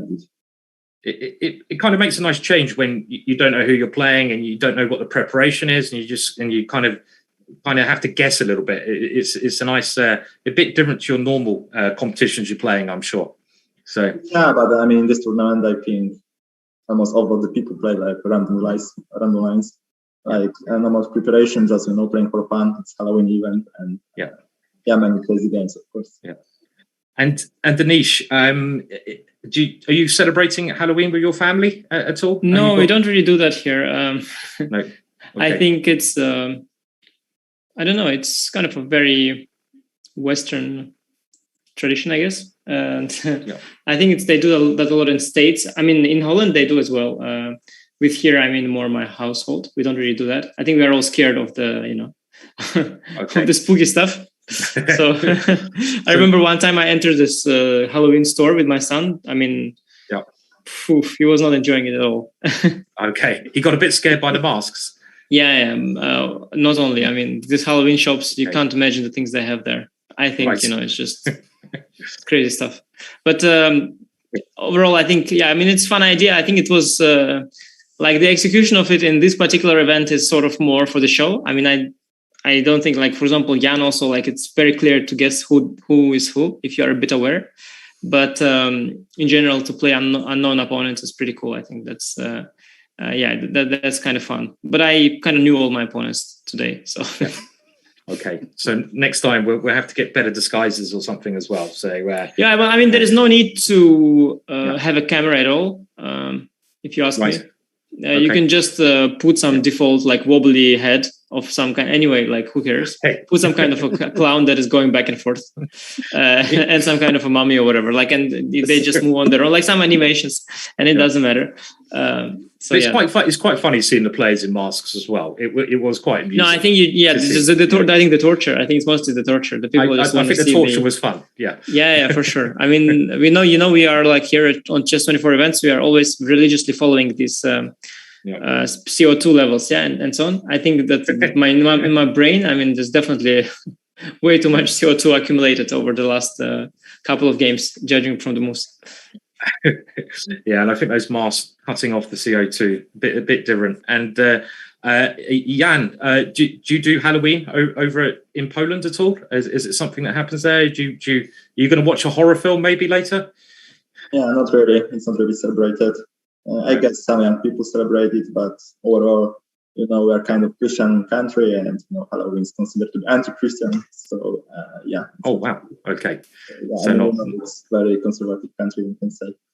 Okay. So not so much. Yeah. Okay. All right. And Mr. Dodgy, do you have anything to add? Anything to say? I've got no questions. Oh, well, there you go. Well, that was easy. And guys, well, again, I don't know if you want to add anything else, but well done, Jan, on the victory. Unlucky there, Anish. Next time. Ed, before you do go, maybe we can just get a quick prediction for the World Championships coming up. Be interesting to hear your thoughts on that. And I'll start with Anish. Do you have any prediction on how the World Championships might go at all? I'm a professional commentator, so I have to find topics to speak for 100 hours or whatever. So if I start to speak about World Championship predictions already now, I'll run out of content for my professional commentary. Anish, are you saying that you're in danger of running out of things to say? Definitely. Oh wow! Okay. So you're not working on Team Magnus then, like why not? The leaked photographs? Yeah, I'm working on the leaked photographs. That's what I would say. Okay. All right. And Jan, do you have any predictions you'd like to say about the World Championships? Anything you'd like to talk about there? Or? Yeah, I mean, I guess Magnus is career favorite because he has just more experience. But yeah, of course, it's generally not to say to be smart before the event. So yeah, it will be, of course, very nice to watch, and I will go to Dubai myself also to watch the match. So. Okay. Yeah, kinda happy, this match is happening right now. Okay. Oh, that'd be great. It'd be great to be over there. All right. Well, look, thank you both of you. We'll let you go now, and thanks for taking part in this fun tournament. And we look forward to listening to Anish's commentary and to seeing Duda play again, who of course beat Magnus Carlsen in the final of the World Cup. So well done about that. It was a great victory, and I'm sure you both got a lot of great chess left. So see you later, guys. Thank you very much. Thank you. Okay. Cheers, guys. Bye. Just to end the show, I'm assuming we'd like to thank everyone who's been watching this fun Chess24 Halloween special. So always fun to do something a little bit different, and I love the idea of the masks.